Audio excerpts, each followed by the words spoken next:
வாழ்க வையகம், வாழ்க வையகம், வாழ்க வளமுடன். குரு வாழ்க, குருவே துணை. இணைப்பில் உள்ள அனைவருக்கும் வணக்கங்களும் வாழ்த்துக்களும். இன்று நாம் சிந்திக்க இருக்கும் தலைப்பு வேதாத்திரியம் அல்லது மனவளக்கலையில் பெண்களின் பங்கு. அதற்கு முன்னாடி பெண் அப்படிங்கிற ஒரு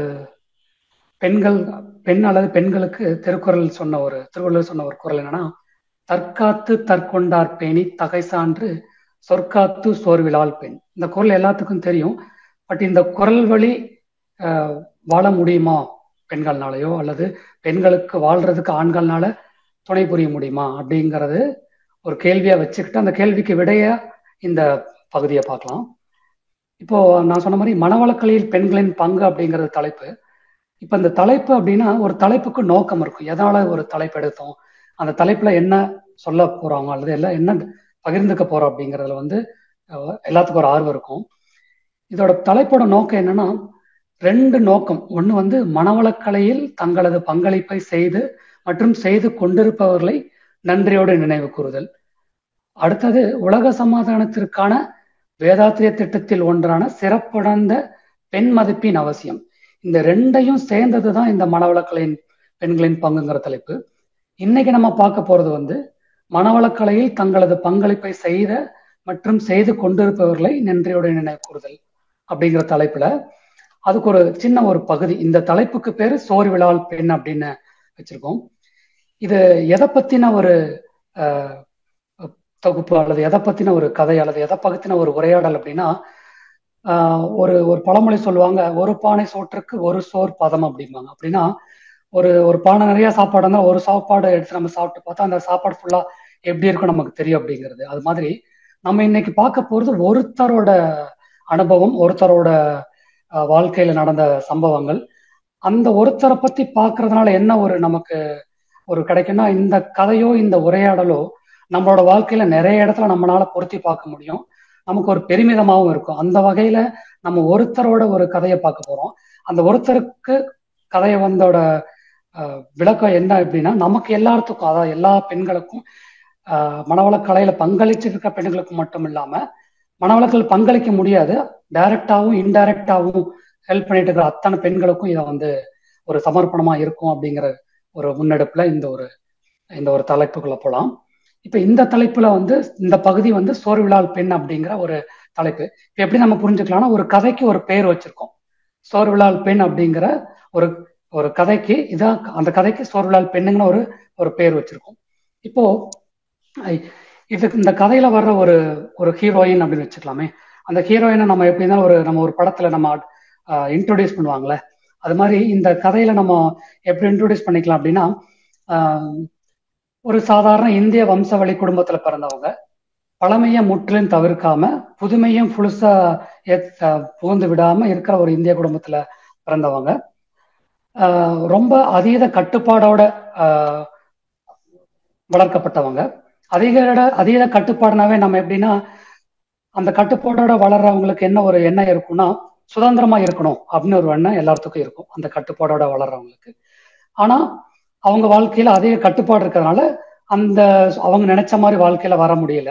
அதாவது அவங்களுக்கு நிறைய படிக்கணும், ஒரு டீச்சர் ஆகணும், டாக்டர் ஆகணும், நிறைய சம்பாதிக்கணும், ஒரு சுயமா இருக்கணும் அப்படிங்கிற ஒரு எண்ணத்துல இருக்கவங்க. ஆனா வாழ்க்கையில 17 வயசுலயே அவங்களுக்கு திருமணம் ஆகுது. திருமணத்துக்கு அப்புறம் அடுத்தடுத்த குழந்தைகள், ஒரு 25 வயதுக்குள்ளாகவே குழந்தைகள். அதுக்கப்புறம் அவங்க ஒரு கூட்டு குடும்பத்துல இருக்காங்க.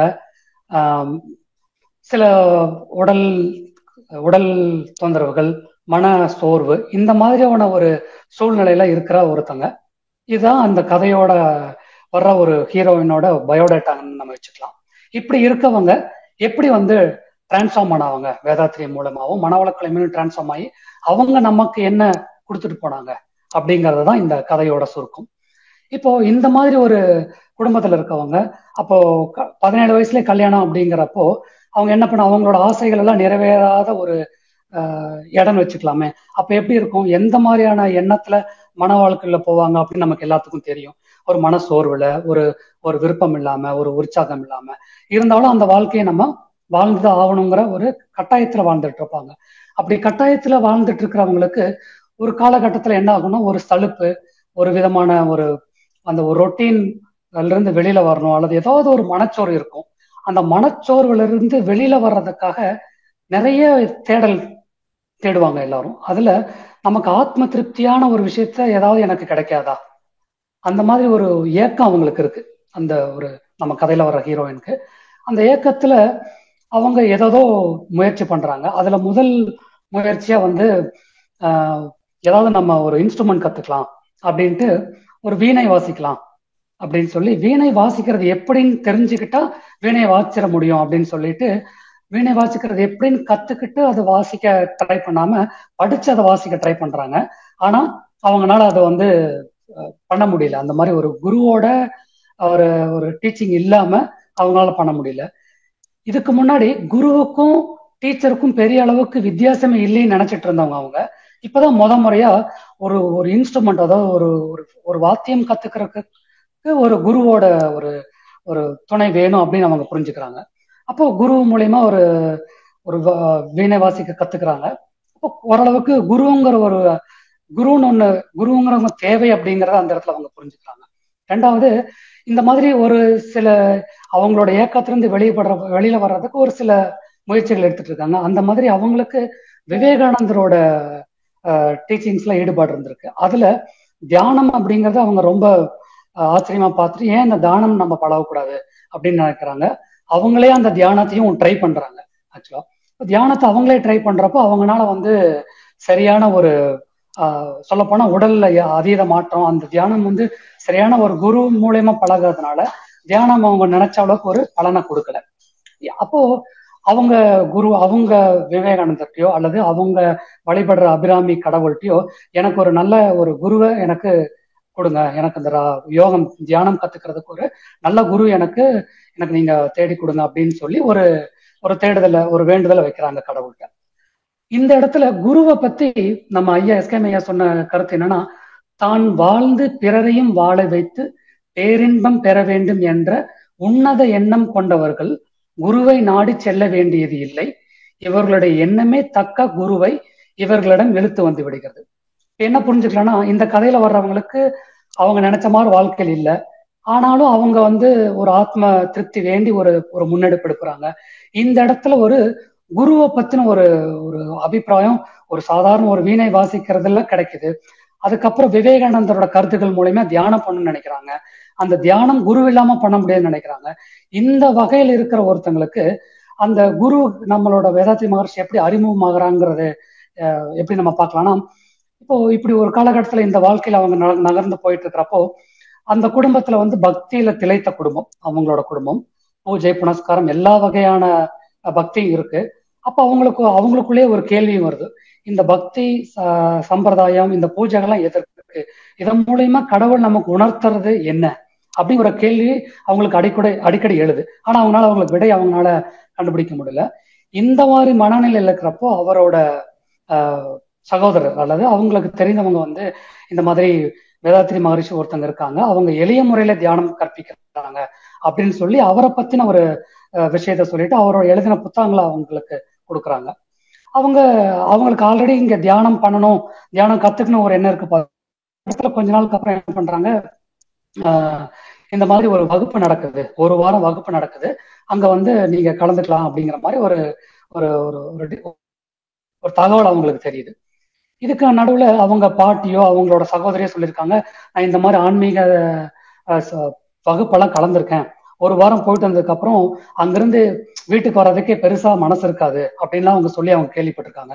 இவங்களுக்கும் இந்த மாதிரி வாழ்க்கை சூழல் இருக்கிறோம்ல, கொஞ்சம் நம்ம ஒரு வாரம் வீட்டுல இருந்து வெளியில போயிட்டு வந்தா என்ன அப்படிங்கிற ஒரு எண்ணத்தோட இருந்தவங்களுக்கு சரி ஓகே இந்த ஒரு வார வகுப்புல நம்ம போய் கலந்துக்கலாம், அங்க என்னதான் இருக்குன்னு பார்க்கலாம் அப்படிங்கிற ஒரு எண்ணத்தோட அந்த வகுப்புக்கு போறதுக்கு அவங்களோட கணவர்கிட்ட கணவரையும் அழைக்கிறாங்க ஆக்சுவலா. அப்ப அவங்க என்ன சொல்றாங்க, என்னால வந்து வகுப்புல கலந்துக்க முடியாது, ஆனா நான் உன்னை வந்து அந்த வகுப்புல விட்டுட்டு வந்துடுறேன் அப்படின்னு சொல்லி முறையா நம்ம அந்த வகுப்புக்கு இந்த ஹீரோயின் வந்து அவங்களோட கணவரோட போறாங்க. இப்போ ஒரு ஒரு ஒரு வகுப்புக்கு போறப்போ நம்ம ஒரு எதிர்பார்ப்புல அந்த அவங்க அதாவது எதிர்பார்ப்புனா அங்க எப்படி இருக்கும், அந்த இடம் எப்படி இருக்கும்னு ஒரு ஒரு சின்ன அனுமானம் இருக்கும்ல. ஏன்னா இது ஆன்மீகம் சம்பந்தமானது. அங்க யார் இருப்பா, ஒரு வயதானவங்க இருப்பாங்க, தள்ளாத வயதில் இருப்பாங்க அப்படின்னு பார்த்தா, அவங்க போன முதல் நாளே அங்க என்ன ஒரு பெரிய அதிசயம்னா, அங்க இருக்கிறவங்க வயதானவங்களோ தள்ளாதவங்களோ ஏதோ ஒரு பெரிய வாழ்க்கையில ஒரு ரொம்ப ஒரு சுமை இருக்கு, அதுல இருந்து தப்பி வந்தவங்க தான் இங்க இருப்பாங்கன்னு பார்த்தா, அங்க இருக்கிறது யாருன்னா ஒரு கிட்டத்தட்ட ஒரு 300 பேர் இருந்த அரங்கத்துல கிட்டத்தட்ட அவங்க இருந்தவங்க மாணவர்கள், இளைஞர்கள், ஆசிரியர்கள், மருத்துவர்கள், வழக்கறிஞர்கள், கராத்தே ஆசிரியர்கள், மாணவிகள், குடும்ப தலைவிகள், கிறிஸ்துவர்கள், முகமதுகள் என பல பல தரப்பட்டவர்கள் அந்த அந்த வகுப்புல குழுமி இருக்காங்க. இவங்களுக்கு முறையா அந்த வகுப்புக்கு போறாங்க. அங்க வகுப்புல என்ன நடக்குதுங்கிறத தாண்டி இத்தனை மக்கள் இருக்காங்களே, இவ்வளோ 300 பேத்துல அதுவும் 200 பேர் வெளியில இடத்துல இருந்து வந்திருக்காங்க. அப்ப இங்க என்ன நடக்க போகுது அப்படிங்கிற ஒரு ஆச்சரியமே அவங்களுக்கு ஒரு பெரிய மிகைப்பை கொடுத்துச்சு. அன்னைக்கு நடந்த வகுப்புல பெரிய லைக்க முடியாட்டாலும் அடுத்த நாள் அவங்க வீட்டுக்கு வந்துட்டு திருப்பி போறப்போ, சரி நம்ம கணவர் வந்து அன்னைக்கு வரலன்ட்டாரு, இவங்க வர மாட்டேன்னு பார்த்தா அவர் கணவர் அன்னைக்கும் முழு நாள் உட்காந்தாங்க. அடுத்த நாள் இவருக்கு முன்னாடியே அந்த வகுப்புக்கு ரெடி ஆயிட்டாங்க அப்படின்னு சொல்றாங்க. இப்போ 2வது நாள் அந்த வகுப்புக்கு போறாங்க. 2வது நாள்ல 3வது நாள் அந்த தொடர்ந்து அந்த வகுப்பு நடக்குது. அந்த வகுப்புல வந்து சில தத்துவங்கள் நிறைய அவங்க கேட்கறாங்க. ஒவ்வொரு நாளும் ஒவ்வொரு விதமான தத்துவங்கள் அவங்க கேட்கறாங்க. அவங்கள ரொம்ப தியானங்கள்லாம் சொல்லி கொடுத்தாங்க. அவங்கள ரொம்ப ஒரு மெய் செலுத்த வச்ச தத்துவம் என்னன்னா நான்யார் தத்துவம் தான். அந்த தத்துவம் கேட்டதுக்கு அப்புறம் அவங்களுக்கு என்ன ஒரு அபிப்பிராயம்னா, உண்மை, அதிசயம், ரகசியம், தத்துவம், வேதாந்தம், விஞ்ஞானம் இவை அனைத்தும் ஒரே நேரத்தில் விடுவிக்கப்பட்டால் விளக்கப்பட்டால் எப்படி இருக்கும், இந்த மாதிரி ஒரு உணர்வு அவங்களுக்கு கிடைச்சது. அந்த உணர்வு கிடைச்சது இல்லாம இதுவரைக்கும் நான் வாழ்க்கையில எதுக்காக நான் ஏங்கிட்டு இருந்தனோ, எதை தேடிட்டு இருந்தனோ அது இன்னைக்கு எனக்கு கிடைச்ச மாதிரி ஒரு உணர்வு அவங்களுக்கு இருந்ததா அவங்க அந்த அந்த நான்யார் தத்துவத்தை கேட்டதுக்கு அப்புறம் அந்த உணர்வை அவங்க அப்படி வெளிப்படுத்துறாங்க. இப்ப இந்த இடத்துல நம்ம எங்க இருக்கோம்னா, ஒரு குருவை கிடைக்கிறதுக்கு முன்னாடி அவங்களோட வாழ்க்கை எப்படி இருந்தது, குரு வந்ததுக்கு அப்புறம் அந்த குருவோட என்ன அபிப்பிராயத்துல வகுப்புக்கு போறாங்க, அங்க கிடைச்ச அனுபவம் என்ன, இந்த நான்யார் தத்துவத்துக்கு அப்புறம் அவங்க அவங்க மானசீகமா குருவா அவங்கள ஏத்துக்கிறாங்க. இந்த இடத்துல அவங்களுக்குள்ள இருந்த ஒரு சில கேள்விகள் இருக்கும்ல. இப்ப என்னதான் தத்துவங்கள் தவங்கள் பண்ணாலும் நமக்குள்ள இருக்கிற கவலைகள், கஷ்டங்கள், உடல் சம்பந்தமான அத்தனையுமே நான் அன்னைக்கு ஒரே நாள்ல சரியாயிருச்சுமானா இல்ல. இப்போ என்ன பண்றாங்க, ஒரு காலகட்டத்துல இப்ப பயிற்சிகள் எடுக்கிறாங்க, பயிற்சிகள் எல்லாமே செய்யறாங்க, எல்லாமே இருந்தாலும் அவங்களுக்குள்ள சில வருத்தங்களும் கேள்விகளும் அவங்களுக்குள்ள ஒரு இந்த சாலிட்டரின்னு சொல்லுவாங்க, அதாவது தன்னிலை பேச்சு, அதாவது தனக்குள்ள இருக்கிற குழப்பங்கள் இருக்கதானே செய்யும். அந்த கேள்விகளுக்கு விடை கிடைக்காதா அப்படிங்கிற ஒரு ஏக்கத்துல இருந்தவங்க தான் இந்த கேரக்டர் ஆக்சுவலா. இப்ப அவங்களுக்கு கொஞ்ச நாளுக்கு அப்புறம் குருவோட சேர்ந்து பயணிக்கிற மாதிரியும், குருவோட கேள்வி கேட்டு அந்த பதில் தெரிஞ்சுக்கிற ஒரு ஒரு சந்தர்ப்பம் அவங்களுக்கு கிடைக்குது. அப்போ அவங்க தன்னை பத்தி வெளிப்படுத்துறதுல வந்து, நான் வந்து இந்த வாழ்க்கைக்காக என்னோட வாழ்க்கையை நான் வந்து வாழணும்னு நினைக்கல, என்னோட நோக்கம் வந்து பெரிய ஒரு வேலைக்கு போகணும், ஒரு தனியா இருக்கணுங்கிறது தான். இப்ப இந்த வேலை வந்து எனக்கும், நான் என்னோட குடும்பத்தில் இருக்கிறது எனக்கும் சம்மந்தம் இல்லாத ஒரு வேலையா இருக்கிற மாதிரி நான் உணர்றேன் அப்படின்னு சொல்றப்போ, அந்த ஒரு கேள்வி வந்து கேட்கிறப்போ ஐயா சொன்ன ஒரு பதில் தான், மகரிஷி ஐயா சொன்ன பதில் தான், இங்க யாரும் யாருக்கும் குறைஞ்சவங்க இல்லை, யாரும் எந்த வேலையும் முடியாதது இல்லை. இங்க பிரம்மச்சரியம், கிரகஸ்தம், வானப்பிரசத்தம், சந்நியாசியம் ஆகிய 4 வாழ்க்கை முறைகளும் ஒன்றுக்கொன்று உயர்ந்ததோ தாழ்ந்ததோ இல்லை. அவரவருக்கு அமைந்த நிலையை நிறைவோடு ஏற்றுக்கொண்டு தத்தன் கடமைகளை செய்து தாமும் இன்புற்று மற்றவர்களும் இன்புற செய்வதே சிறந்த கர்மயோகம் அப்படின்னு அதை விளக்கத்தை சொல்றாங்க. எப்படி அந்த அவங்க புரிஞ்சுக்கிறான்னா, அவங்களுக்கு ஒரு சலுப்பு அந்த வாழ்க்கையில இருக்கு. ஏன்னா அவங்க நினைச்ச மாதிரி வாழ்க்கையில அமையாதனால அவங்க வாழ்க்கையில ஒரு சலுப்பு இருக்கு, ஒரு மனசோர்வு இருக்கு. அப்ப என்ன ஆகுது, ஒரு தினந்தோறும் வாழ்க்கையில ஒருவித ஒரு சோர்வோட அணுகுறாங்க. அப்ப அந்த கேள்வி அவங்க மனசுக்குள்ள இருந்து அந்த கேள்வியை ஐயாட்ட கேட்கிறப்போ, எந்த நபரும், அதாவது ஒரு இளைஞர்னா பிரம்மச்சரியம், இப்ப கிரகஸ்தம், வானப்பிரஸ்தம், எல்லாரும் ஒரு ஒரு வாழ்க்கையில ஏதோ ஒரு இடத்துல நம்ம இருப்போம். அந்தந்த இடத்துல இருந்து அந்தந்த கடமையை நம்ம செய்யணும் அப்படிங்கிறது தான் நம்ம அதுல புரிஞ்சுக்கணும் அப்படிங்கிற ஒரு விளக்கத்தை ஃபர்ஸ்ட் அவங்க அந்த கேள்விக்கு அந்த பதிலா நம்ம ஐயா அவங்களுக்கு சொன்னோன்னே, இப்ப கொஞ்சம் அவங்களுக்கு ஒரு தாங்கிட்ட இருந்த ஒரு ஒரு ஒரு ஒரு கேள்வி, அதாவது நான் பிடிக்காத ஒரு வாழ்க்கையை வாழ்றேன் அல்லது எனக்கு உற்சாகம் இல்லாத வாழ்க்கையை வாழ்றேங்கிற உணர்வுல இருந்து முறையா வெளியில வர்றாங்க. அப்போ அப்போ கிட்டத்தட்ட அப்போ அஹ், கிட்டத்தட்ட கர்மயோகங்கிற ஒரு இடத்துல இருந்து அவங்க வாழ்க்கை ஸ்டார்ட் ஆகுது இந்த விளக்கம் கிடைச்சதுக்கு அப்புறம். இப்ப அடுத்தது கொஞ்சம் அவங்களுக்கு தியானம் எல்லாம் கத்துக்கிட்டாங்க, கொஞ்சம் அந்த ஒரு மனநிலைக்கு போறதுக்கு அப்புறம் மனம் அப்படிங்கிற ஒரு விஷயத்தையே அவங்க ஒரு புதிய டைமென்ஷன்ல பாக்குறாங்க. எப்படின்னா, இந்த விஞ்ஞான யுகத்தில் கருவிகளையும் அவற்றின் திறனையும் நம்பும் அளவுக்கு மனம், மன அலை, அறிவு, அறிவு அலை இவற்றை நாம் நம்புவதில்லை. ஏனென்றால் அவை கண்ணுக்கு எட்டாதவை, கருவிக்கு புலப்படாதவை, கருவிகளை விட பல ஆயிரம் மடங்கு வேகமும் திறனும் உடையவை மன அறிவு அலை இயக்கங்கள். ஒரு சின்ன கருவி தன்னிடம் உள்ள குறைந்த அளவு ஏற்பு திறனால் உலகின் ஏதோ ஒரு மூலையில் இருந்து அனுப்பப்படும் ஒளி அலைகளை ஏற்று பிரதிபலிக்க முடியும் என்றால் பல மடங்கு சக்தி கொண்ட மனநிலையால் அளக்க முடியாதது என்ன? அப்போ இந்த மனசை எவ்வளவு ஒரு பெரிய சக்தி வாய்ந்தது. ஏதோ ஒரு சின்ன கையில இருக்கிற கருவி பெரிய விஷயம் சொல்றமே, இத்தனைக்கும் இதை விட பல மடங்கு சக்தி வாய்ந்த அந்த மனம்ங்கிறது எவ்வளவு ஒரு பெரிய சக்தி வாய்ந்ததுங்கிற அளவுக்கு அவங்க மனதை பத்தின ஒரு ஒரு ஒரு ஆராய்ச்சியத்தை மனசுக்குள்ள வைக்கிறாங்க. அப்புறம் இந்த காலகட்டத்துல அடுத்த ஒரு ஒரு சின்ன சந்தர்ப்பத்துல அதான் நம்ம சொன்ன மாதிரி அந்த அந்த அந்த கேரக்டருக்கு எல்லாமே வாழ்க்கையில கொஞ்சம் கொஞ்சமா கிடைக்க ஆரம்பிக்குது. இருந்தாலும் அவங்களுக்குள்ள சில இருக்கிற பிரச்சனைகளை குருவிட்டே கேள்வி கேட்டு அதுக்குண்டான விளக்கங்களை கிடைக்கிற வாய்ப்புல அதுல ரொம்ப முக்கியமான கேள்வியா குருட்ட எப்படி கேட்கிறாங்கன்னா, இன்பம்னா என்ன சுவாமிஜி, நிறைவுனா என்ன, இந்த வாழ்க்கையில நான் இதை அனுபவிக்கவே முடியாதா அப்படிங்கிற ஒரு கேள்வி கேட்கிறாங்க. அப்போ அந்த கேள்விக்கு பதில் ஐயா சொல்றாங்க, உலகின், அதாவது இந்த கேள்விக்கு கேட்டோன்னே எப்படின்னா, இப்போ இன்பத்தையும் நிறைவையும் வெளியே தேடுவதை விடுத்து உனக்குள் தேடிப்பார் கிடைக்குன்னு சொல்றாங்க. அப்ப அவங்க கேள்வி சிம்பிளான கேள்வி என்னன்னா, இன்பமும் நிறைவும் எனக்கு கிடைக்காதா அப்படின்னு குருவிட்ட கேட்கறாங்க. அது அவங்க சொன்ன பதில் என்னன்னா, நீ அதை வெளியில தேடிட்டு இருக்க, உனக்குள்ள தேடு, அது கிடைக்கும். வேறு ஒருவர் இன்பத்தையும் நிறைவையோ கொடுத்து விட முடியாது அப்படிங்கிற ஒரு பதில் சொல்றாங்க. சொன்ன உடனே இவங்களுக்கு எப்படின்னா கருத்து சொல்லிட்டாங்க, ஆனா அதனால அவங்களுக்கு புரியல அப்படிங்கறது அவங்களோட வெளிப்பாடல் தெரியுது. உடனே அவங்களுக்கு இன்னும் அவங்க புரிஞ்சுக்கணுங்கிறதுக்காக ஒரு விளக்கத்தை சொல்றாங்க. என்ன விளக்கம்னா, சரி இப்ப உங்களோட வழிக்கே வருவோம். உங்களுக்கு வாழ்க்கையில என்ன இல்லை, சரியான கணவர் இல்லையா, அல்லது சரியான குழந்தைகள் இல்லையா, சரியான சூழ்நிலை இல்லையா, பொருளாதாரம் இல்லையா, என்ன உங்களுக்கு குறைகள் அப்படின்னு சொல்லி கேட்கிறப்போ அவங்களுக்கு அந்த கேள்வி கேட்டவொன்னு அவங்களுக்கு என்ன சொல்றதுன்னு தெரியல. ஏன்னா எல்லாமே அவங்களுக்கு இருக்கு, ஆனா என்ன தேடுறோம்னு தேடாமையே வாழ்க்கையில தேடிட்டு இருக்காங்க அப்படிங்கிற ஒரு விளக்கு அவங்களுக்கு புரியுது. அப்போ எதனால நிறைவு இல்லாம இருக்கும், எதனால நான் சந்தோஷமா இல்லை அப்படின்னா, உங்களோட எதிர்பார்ப்பு அப்படி எதிர்பார்ப்புங்கிற ஒரு விஷயத்தினாலதான் நிறைவா இல்லைங்கிற விஷயத்த ஐயா புரிய வைக்கிறாங்க. அப்போ இந்த எதிர்பார்ப்புக்கு எப்படி அவங்க விளக்க சொல்றாங்கன்னா, எதிர்பார்ப்புனால என்ன ஆகும்னா ஏமாற்றம் ஆகும். அந்த ஏமாற்றம் என்னத்தை கொடுக்கும், மனசோர்வை கொடுக்கும். ஏமாற்றம் மனசோர்வை ஏற்படுத்தி அதன் வாயிலாக உயிர் சக்தியை மென்று தின்று உடல் மனத்தை கெடுத்து பின் நிரந்தர மனநோயாளாகவே ஆக்கிவிடுகிறது. உலகின் துன்பங்களுக்கு மூல காரணங்களை ஆராய்ந்தால் கற்பனையான எதிர்பார்ப்புகள் முக்கியமான இடத்தை வகிக்கும். இப்ப அவங்க கேட்ட கேள்விக்கு பதில் என்னன்னா, எதிர்பார்ப்பு இல்லாம வாழ்க்கையை வாழணும் அப்படிங்கறத ஐயா சொல்றாங்க. அந்த எதிர்பார்ப்புனால என்னெல்லாம் கெடுதல் நடக்குது அப்படிங்கிற ஒரு விளக்கமும் கொடுக்குறாங்க. இப்ப இந்த இடத்துல விளக்கங்கள் கொடுத்துட்டு இப்போ அவங்க அந்த எதிர்பார்ப்புகளோட விஷயத்த அவங்க சொல்ல முடிச்சாலும் இன்னமும் அவங்களுக்கு நிறைவில்லை. அப்படி எப்படி, இப்ப என் கூடவே இருக்காங்க என்னோட கணவர், என்னோட குழந்தைகள் இருக்காங்க, என்னோட சுற்றத்தார் இருக்காங்க, என் வீட்டுல வேலை செய்யறவங்க இருக்காங்க, எல்லாருமே இருக்காங்க.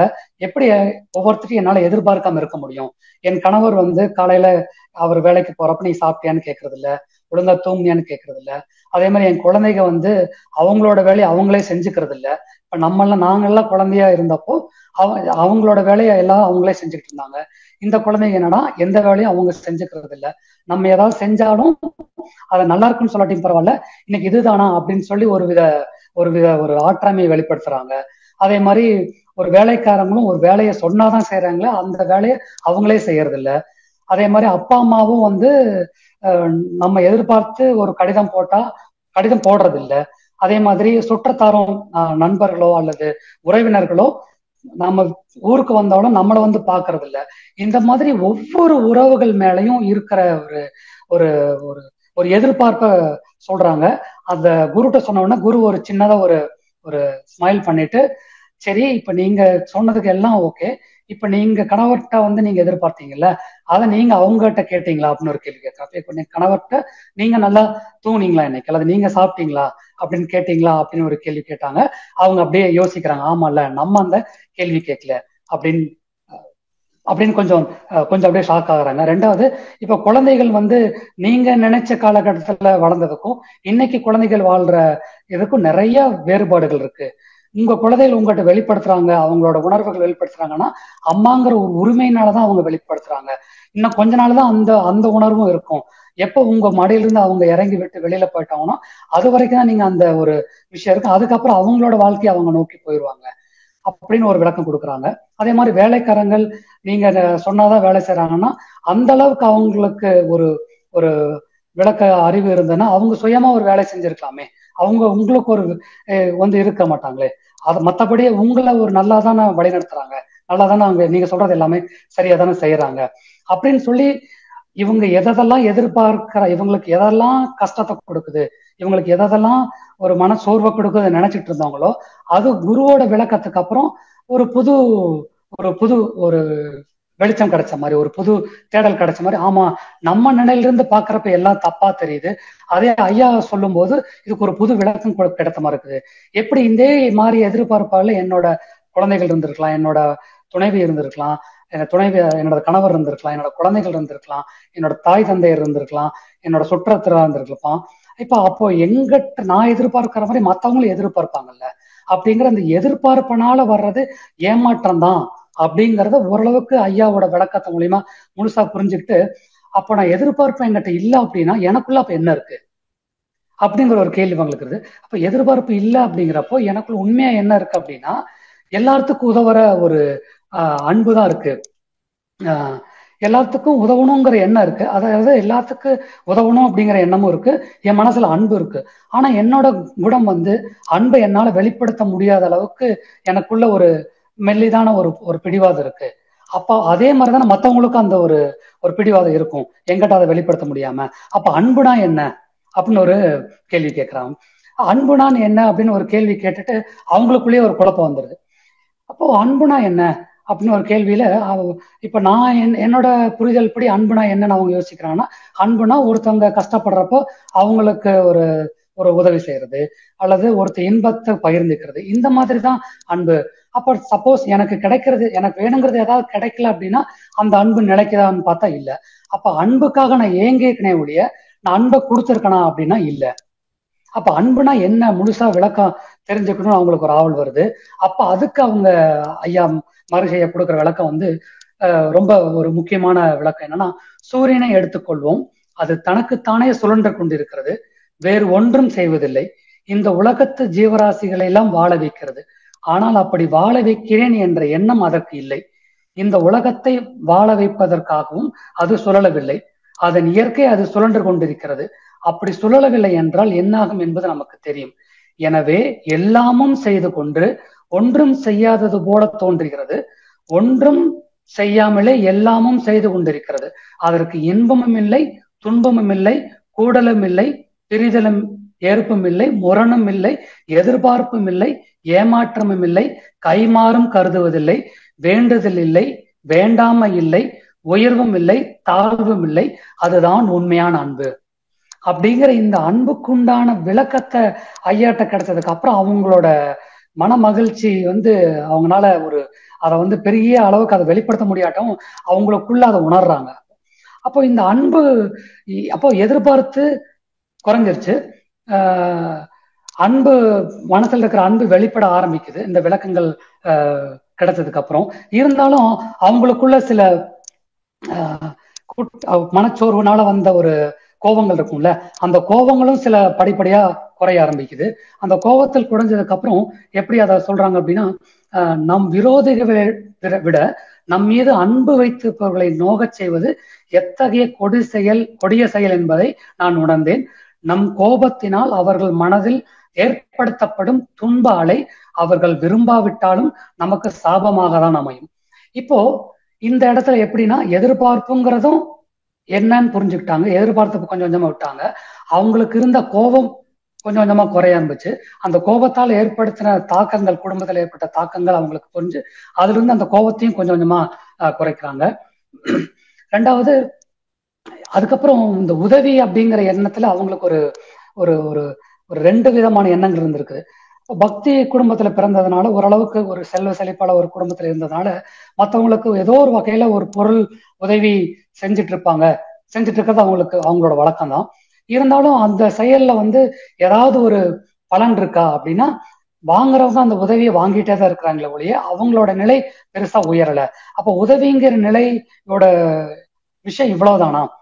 அப்போ நிறைய அவங்களுக்குள்ள ஒரு கேள்வி வருது. அந்த உதவியை பத்தின விளக்கங்கள் அவங்க கேட்கிறப்போ, ஈயன இறத்தல் இழிந்தன்று அதன் எதிர் ஈயேன் என்றல் அதனினும் இறந்தன்று கொல்லென கொடுத்தல் உயர்ந்தன்று அதன் எதிர் கொல்லேன் என்றல் அதனினும் உயர்ந்தன்று. அப்போ கொடுக்கிறவங்களோ அல்ல, இனிமேல் யார்கிட்டையும் போய் எதையும் எதுக்கும் கேட்க மாட்டேன் அப்படிங்கிற ஒரு எண்ணத்துக்குள்ள வர்றதுதான் நம்மளோட தமிழ்ல புறநானூறுல சொல்றப்படுது. ஆனா நம்ம பண்ணிட்டு இருக்கிற உதவியினால யாருக்கு பிரயோஜனம் இருக்கா அப்படின்னு பார்த்தா அவங்களுக்கு ஒரு குழப்பம் வருது. அப்ப மறுபடியும் ஐயாட்ட போய் ஒரு விளக்கம் கேட்கிறாங்க. அப்பதான் அந்த அன்னச்சத்திரம் வைத்தல் ஆங்கோர் ஏழைக்கு எழுத்தறிவித்தல் அப்படிங்கிற ஒரு விளக்கத்தோட அந்த உதவியை பத்தின ஒரு விளக்கம் சொன்னவொன்னே அவங்களுக்கு ஒரு இதுவரைக்கும் நம்ம பண்ண உதவிகள் எல்லாம் உதவிகள்ல உண்மையான உதவிகள் தானா? அப்ப என்னோட வாழ்க்கையில என்னோட என்னோட என்னோட வாழ்க்கை இதுவரைக்கும் யாரோ ஒருத்தருக்கு உந்துதலாவோ மாற்றம் கொடுக்கறதாவோ இருந்திருக்கா அப்படிங்கிற ஒரு கேள்வி அவங்களுக்குள்ள எழுந்து உண்மையான உதவினா என்ன அப்படிங்கிற விஷயத்த அவங்க புரிஞ்சுக்கிறாங்க. இப்ப இந்த இடத்துல அந்த கஷ்டங்கள்ல நம்ம கொஞ்சம் பார்த்தோம்ல, அப்போ அதுக்கு ஒரு விளக்கம் கேட்கறாரு. ஏன் மற்றவங்க எல்லாரும் கஷ்டப்படுறாங்கன்னா, இப்போ இப்ப அந்த உதவிங்கிற எண்ணத்துல எல்லாத்துக்கும் நம்ம உதவி பண்ண முடியுமா? அதான் வரியார் கொன்று ஈவதே ஈகை அப்படின்னு திருக்குறள் சொல்லுவாங்க. அப்போ சில கவலைகள், சில துன்பங்கள்ல எப்படின்னா, தானே முயன்று இருளினை நோக்கி கொண்டால் தானே இயற்கையின் அன்பளிப்புகளை அனுபவிக்க முடியும் தவிர வேறு யாரும் அவனுக்கு எந்த வழியிலும் உதவிட முடியாது. அத்தகைய இருள் நீக்கும் வழிகளைத்தான் மனித குலத்தின் மீது மாறாத அன்பு கொண்ட ஞானிகளும் மகான்களும் போதித்து வந்திருக்கிறார்கள். மனித குலத்தின் மீது மட்டுமில்லாமல் உயிரினம் அனைத்தின் மீதும் அன்பு வைப்பதையும் கொல்லாமையும் வலியுறுத்தி இருக்காள். இருள் நீங்கி ஒளி ஏற்பட்டவுடன் விளக்கம் கிடைக்கிறது. இப்படிங்கிற விளக்கம் கிடைக்காத வரைக்கும் துன்பத்தில் இருக்கவங்க பெருசா அந்த துன்பத்திலிருந்து வெளியில வர முடியாது அப்படிங்கிற விளக்கமும் கிடைக்குது. அப்போ கிட்டத்தட்ட ஒரு ஒரு நிலைக்கு வர்றாங்க. உடல் நிலையிலையும் கொஞ்சம் கொஞ்சமா அவங்களுக்கு இருந்த தொந்தரவுகள் குறையுது. அவங்களுக்கு இருந்த மன குறைகளும் கொஞ்சம் கொஞ்சமா அவங்களோட மனசோர்வு குறையுது. இப்ப கிட்டத்தட்ட குருவோட ஒரு விஷயத்த முழுசா அவங்க உள்வாங்கிக்கிட்டாங்கன்னே சொல்லலாம். அதை எப்படி சொல்றாங்கன்னா, ஒரு காலகட்டத்துல அந்த எதிர்பார்ப்பு குறைஞ்சு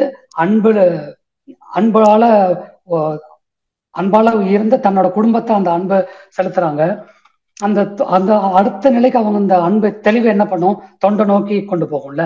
அது மாதிரி அவங்க என்ன சொல்றாங்கன்னா, என் குருநாதர் எனக்குள் ஒளியேற்றி அங்கிருந்த இருளை சுத்தமாகவே அகற்றி மென்மேலும் ஒளியை கூட்டி மற்றவர்களுக்கும் ஒளி காட்டும் தகுதியை எனக்கு கொடுத்திருக்கிறார். நான் ஒரு சூரியனாகவோ முழுமையான குருவாகவே ஆக முடியாது, ஆனால் சந்திரனாகவே தான் இருப்பேன். எந்த முயற்சியும் சிரமம் இல்லாமல் அந்த கனலை ஏற்றுக்கொண்டாலும் அதை தக்க வைத்துக் கொள்ளும் தகுதியை வளர்த்துக் கொள்வேன். குழந்தையின் குதூகலத்தோடு குதிநடை போட்டு ஒளியை ஏந்தி ஊரை சுற்றுவேன், முடிந்தால் நாட்டை சுற்றுவேன், உலகை சுற்றுவேன் நினைத்தால் அது பேராசைக முடியும். என்னிடம் உள்ள ஒரு சிறு ஒளியால் ஊருக்கே வெளிச்சம் கொடுப்பேன் என்பதில்லை. ஒரு சிலராவது சுவாமிகளின் பாதையை கண்டுகொள்ள உதவினால் அதுவே நான் எடுத்த பிறவியின் பயன் என்று எடுத்துக்கொள்வேன் அப்படின்னு ஒரு தொண்டு செய்யறதுக்கு உந்துதல் வரைக்கும் அவங்க வராங்க. இப்போ நம்ம கதையை ஆரம்பிச்சப்ப பாத்தீங்கன்னா, அவங்களுக்கு எதிர்பார்ப்பு, அதே மாதிரி எதிர்பார்ப்பு நடந்த ஏமாற்றங்கள், அதே மாதிரி அவங்க உடல்ல சில தொந்தரவுகள், மன இருந்த குழப்பங்கள், இந்த வேதாத்திரியம்குள்ள மனவளக்கலை அவங்களுக்கு கிடைச்சதுனால அவங்க உடம்புல கிடைச்ச மாற்றங்கள், மனதில் கிடைத்த மாற்றங்கள், எதிர்பார்ப்பு குறைந்து அன்பு உயர்ந்து அந்த அன்பால அவங்க குடும்பத்துல பயன்பட்டது. அந்த வகை இல்லாம அந்த சுற்றத்தாருக்கு பயன்பட்டது. அந்த அன்பில் கிடைச்ச தெளிவினால அந்த குருவை நம்ம ஏத்துக்கிட்டு நம்மளால முடிஞ்ச தொண்டை வந்து நம்ம இந்த இந்த சமுதாயத்துக்கு செய்யணுங்கிற ஒரு எண்ணத்துல வந்து சமுதாய கடனை திருப்பி தரணும் அப்படின்னு நம்ம குரு சொல்றத, எனக்கு கிட்டத்தட்ட 38 வயசாகி 3 குழந்தை இருக்கு, நான் இந்த சமயத்துல போய் என்ன செய்ய முடியும் அப்படிங்கிற ஒரு எண்ணத்துல இருந்தவங்க அந்த இந்த கதை எழுதினப்ப 38 வயசு அவங்களுக்கு. ஆனாலும் என்ன சொல்றாங்க, எனக்கு நம்பிக்கை இருக்கிறது, என் ஆசான் என்னை வகைப்படுத்தி நெறிப்படுத்தி என் கடைசி மூச்சு உள்ளவரை என்னை மனித உல சேவையில் ஆட்படுத்துவார் என்ற நம்பிக்கை இருக்கிறது.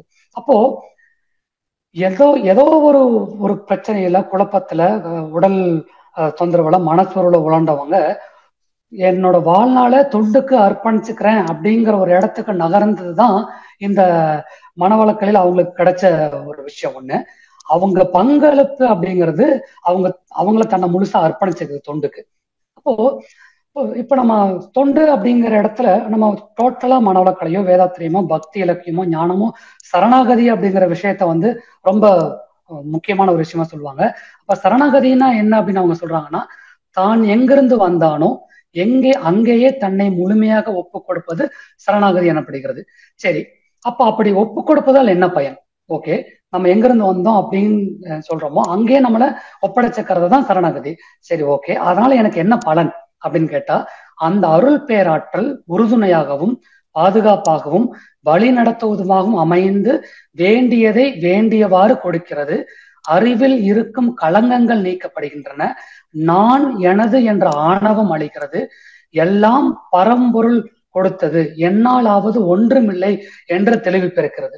இப்போ பக்தி இலக்கியமோ ஞான இலக்கியமோ எல்லாம் அத்தனைத்தோட சாரம் என்னன்னா சரணாகதின்னு சொல்லுவாங்க. அதை நம்ம இதுல இறை உணர்வுன்னு சொல்ல பார்த்தல. அப்ப இறை உணர்வுனால என்ன ஒரு காமன் மேனுக்கு என்ன ஒரு பலன் அப்படின்னா, அந்த காமன் மேனுக்கு என்ன கிடைக்குது? அருள் பேராற்றல் உறுதுணையா இருக்கிறதாகவும் பாதுகாப்பாகவும் வழிநடத்துவாகவும் அமைந்து வேண்டியவற்றை கொடுக்கறதுங்கிற ஒரு தன்னம்பிக்கை கிடைக்கிறது. அறிவில் இருக்கிற களங்கங்கள் போகுது. நான் எனது என்ற ஆணவம் அழிகிறது. எல்லாமே இந்த பரம்பொருள் கொடுத்ததுதான், என்னால் ஆவது ஒன்றுமில்லை என்ற தெளிவு பிறக்கிறது. இந்த தெளிவு இந்த மக்களுக்கு, உலகத்தில் இருக்கிற மக்களுக்கெல்லாம் பிறந்துட்டா இந்த உலகம் எப்படி இருக்கும்? அப்போ நம்ம மகரிஷியை கண்ட உலக அமைதி கண்டிப்பா வரும் அப்படிங்கிறது தான் இந்த நம்ம இறைவனரோட முக்கியத்துவம் நம்ம சொல்லலாம். இதைதான் அவங்க சரணாகதிங்கிற இடத்துல அவங்களோட விளக்கத்தை அவங்க கொடுத்துருக்காங்க. சரி, ஓகே. இப்ப கடைசியா எல்லா வகையிலும் இத்தனை மாற்றங்கள் அவங்களுக்கு கிடைச்சு அவங்க தன்னை எப்படி சொல்றாங்க அப்படின்னா, எல்லா வகையிலையும் முன்னேற்றம் அடைந்துள்ள மனித இனத்துக்கு கிடைக்காதது மன அமைதி ஒன்றுதான். ஏன்னா இவங்க தன்னோட வாழ்க்கையை அவங்க அதுக்கு எக்ஸாம்பிளா எடுத்திருக்காங்க. எனவே இன்றியமையாத தேவை தனி மனித அமைதிதான். மனிதன் மயக்க நிலையிலிருந்து விழிப்புக்கு வந்தால்தான் அமைதி அடைய முடியும். இயற்கையின் கட்டளையை சிறமேற்கொண்டு மனித குலத்தின் மீது மாறாத அன்பு கொண்டு அயராது உழைத்து வந்த அந்த மகானுக்கு நாம் என்ன கைமாறு செய்ய போகிறோம்? மாறி கைமாறு கருதியா நீரை பொழிகிறது அப்படின்ட்டு குருட்டியே தன்னை சரணாகதி அடைஞ்சுக்கிட்ட மாதிரி அவங்களோட அனுபவ பகிர்வை அவங்க முடிக்கிறாங்க. அப்ப கிட்டத்தட்ட நம்ம ஆல்மோஸ்ட் இந்த டாபிக்கை முடிக்கிறோம். இப்ப இதுவரைக்கும் நம்ம எப்படி பார்த்தோம் அப்படின்னா, இப்ப மனவளக்கலையின் பெண்களின் பங்குல ஒரு நபரோட ஒரு ஒரு சின்னதா ஒரு பயோகிராஃபி மாதிரி பார்த்தோம்னு வச்சோமா. ஆனா இது அவங்களுக்கானது அப்படின்னு நம்ம அவங்களுக்கானதுனாலும் இந்த மாதிரியான ஒரு பின்னோட்டத்துல ஏகப்பட்ட பெண்கள் இருந்திருப்பாங்க. அவங்களோட வாழ்க்கையை தன்னோட வாழ்க்கையை இந்த கதையோட நம்ம பொருத்தி பார்த்துக்க முடியும். அப்படி இருந்தவங்க இன்னைக்கு எந்த அளவுக்கு டிரான்ஸ்ஃபார்ம் ஆயிருக்காங்க, அதனால அவங்க செய்யற பங்களிப்பு மனவளவுக்கு என்ன பங்களிப்பு செஞ்சுட்டு இருக்காங்க, இனிமேல் என்னென்னலாம் அவங்க பண்ண போறாங்க.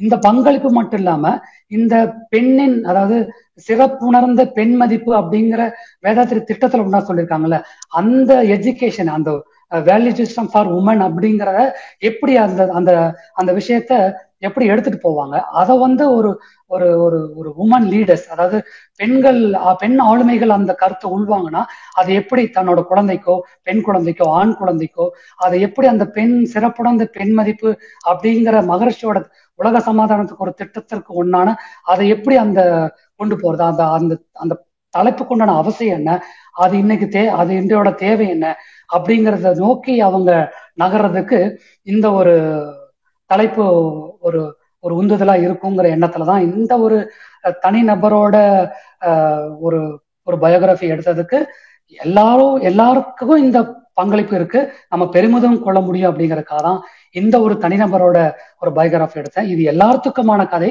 எல்லாருமே நம்ம எல்லாத்தோட அனுபவமும் இது கலந்திருக்கும் அப்படிங்கிறது தான் என்னோட எண்ணத்துல இந்த கதை எடுத்ததுக்கு காரணம். இவங்க யாரும் இல்ல, நம்ம கதை பேசினப்பே உங்களுக்கு தெரிஞ்சிருக்கும், இவங்க தான் மனோரமா சின்னசாமி. இந்த கதை என் குருநாதரோட புத்தகத்தோட கதை தான். இது 1986 வந்த புத்தகம். இந்த புத்தகம் எழுதினப்போ கிட்டத்தட்ட அவங்களுக்கு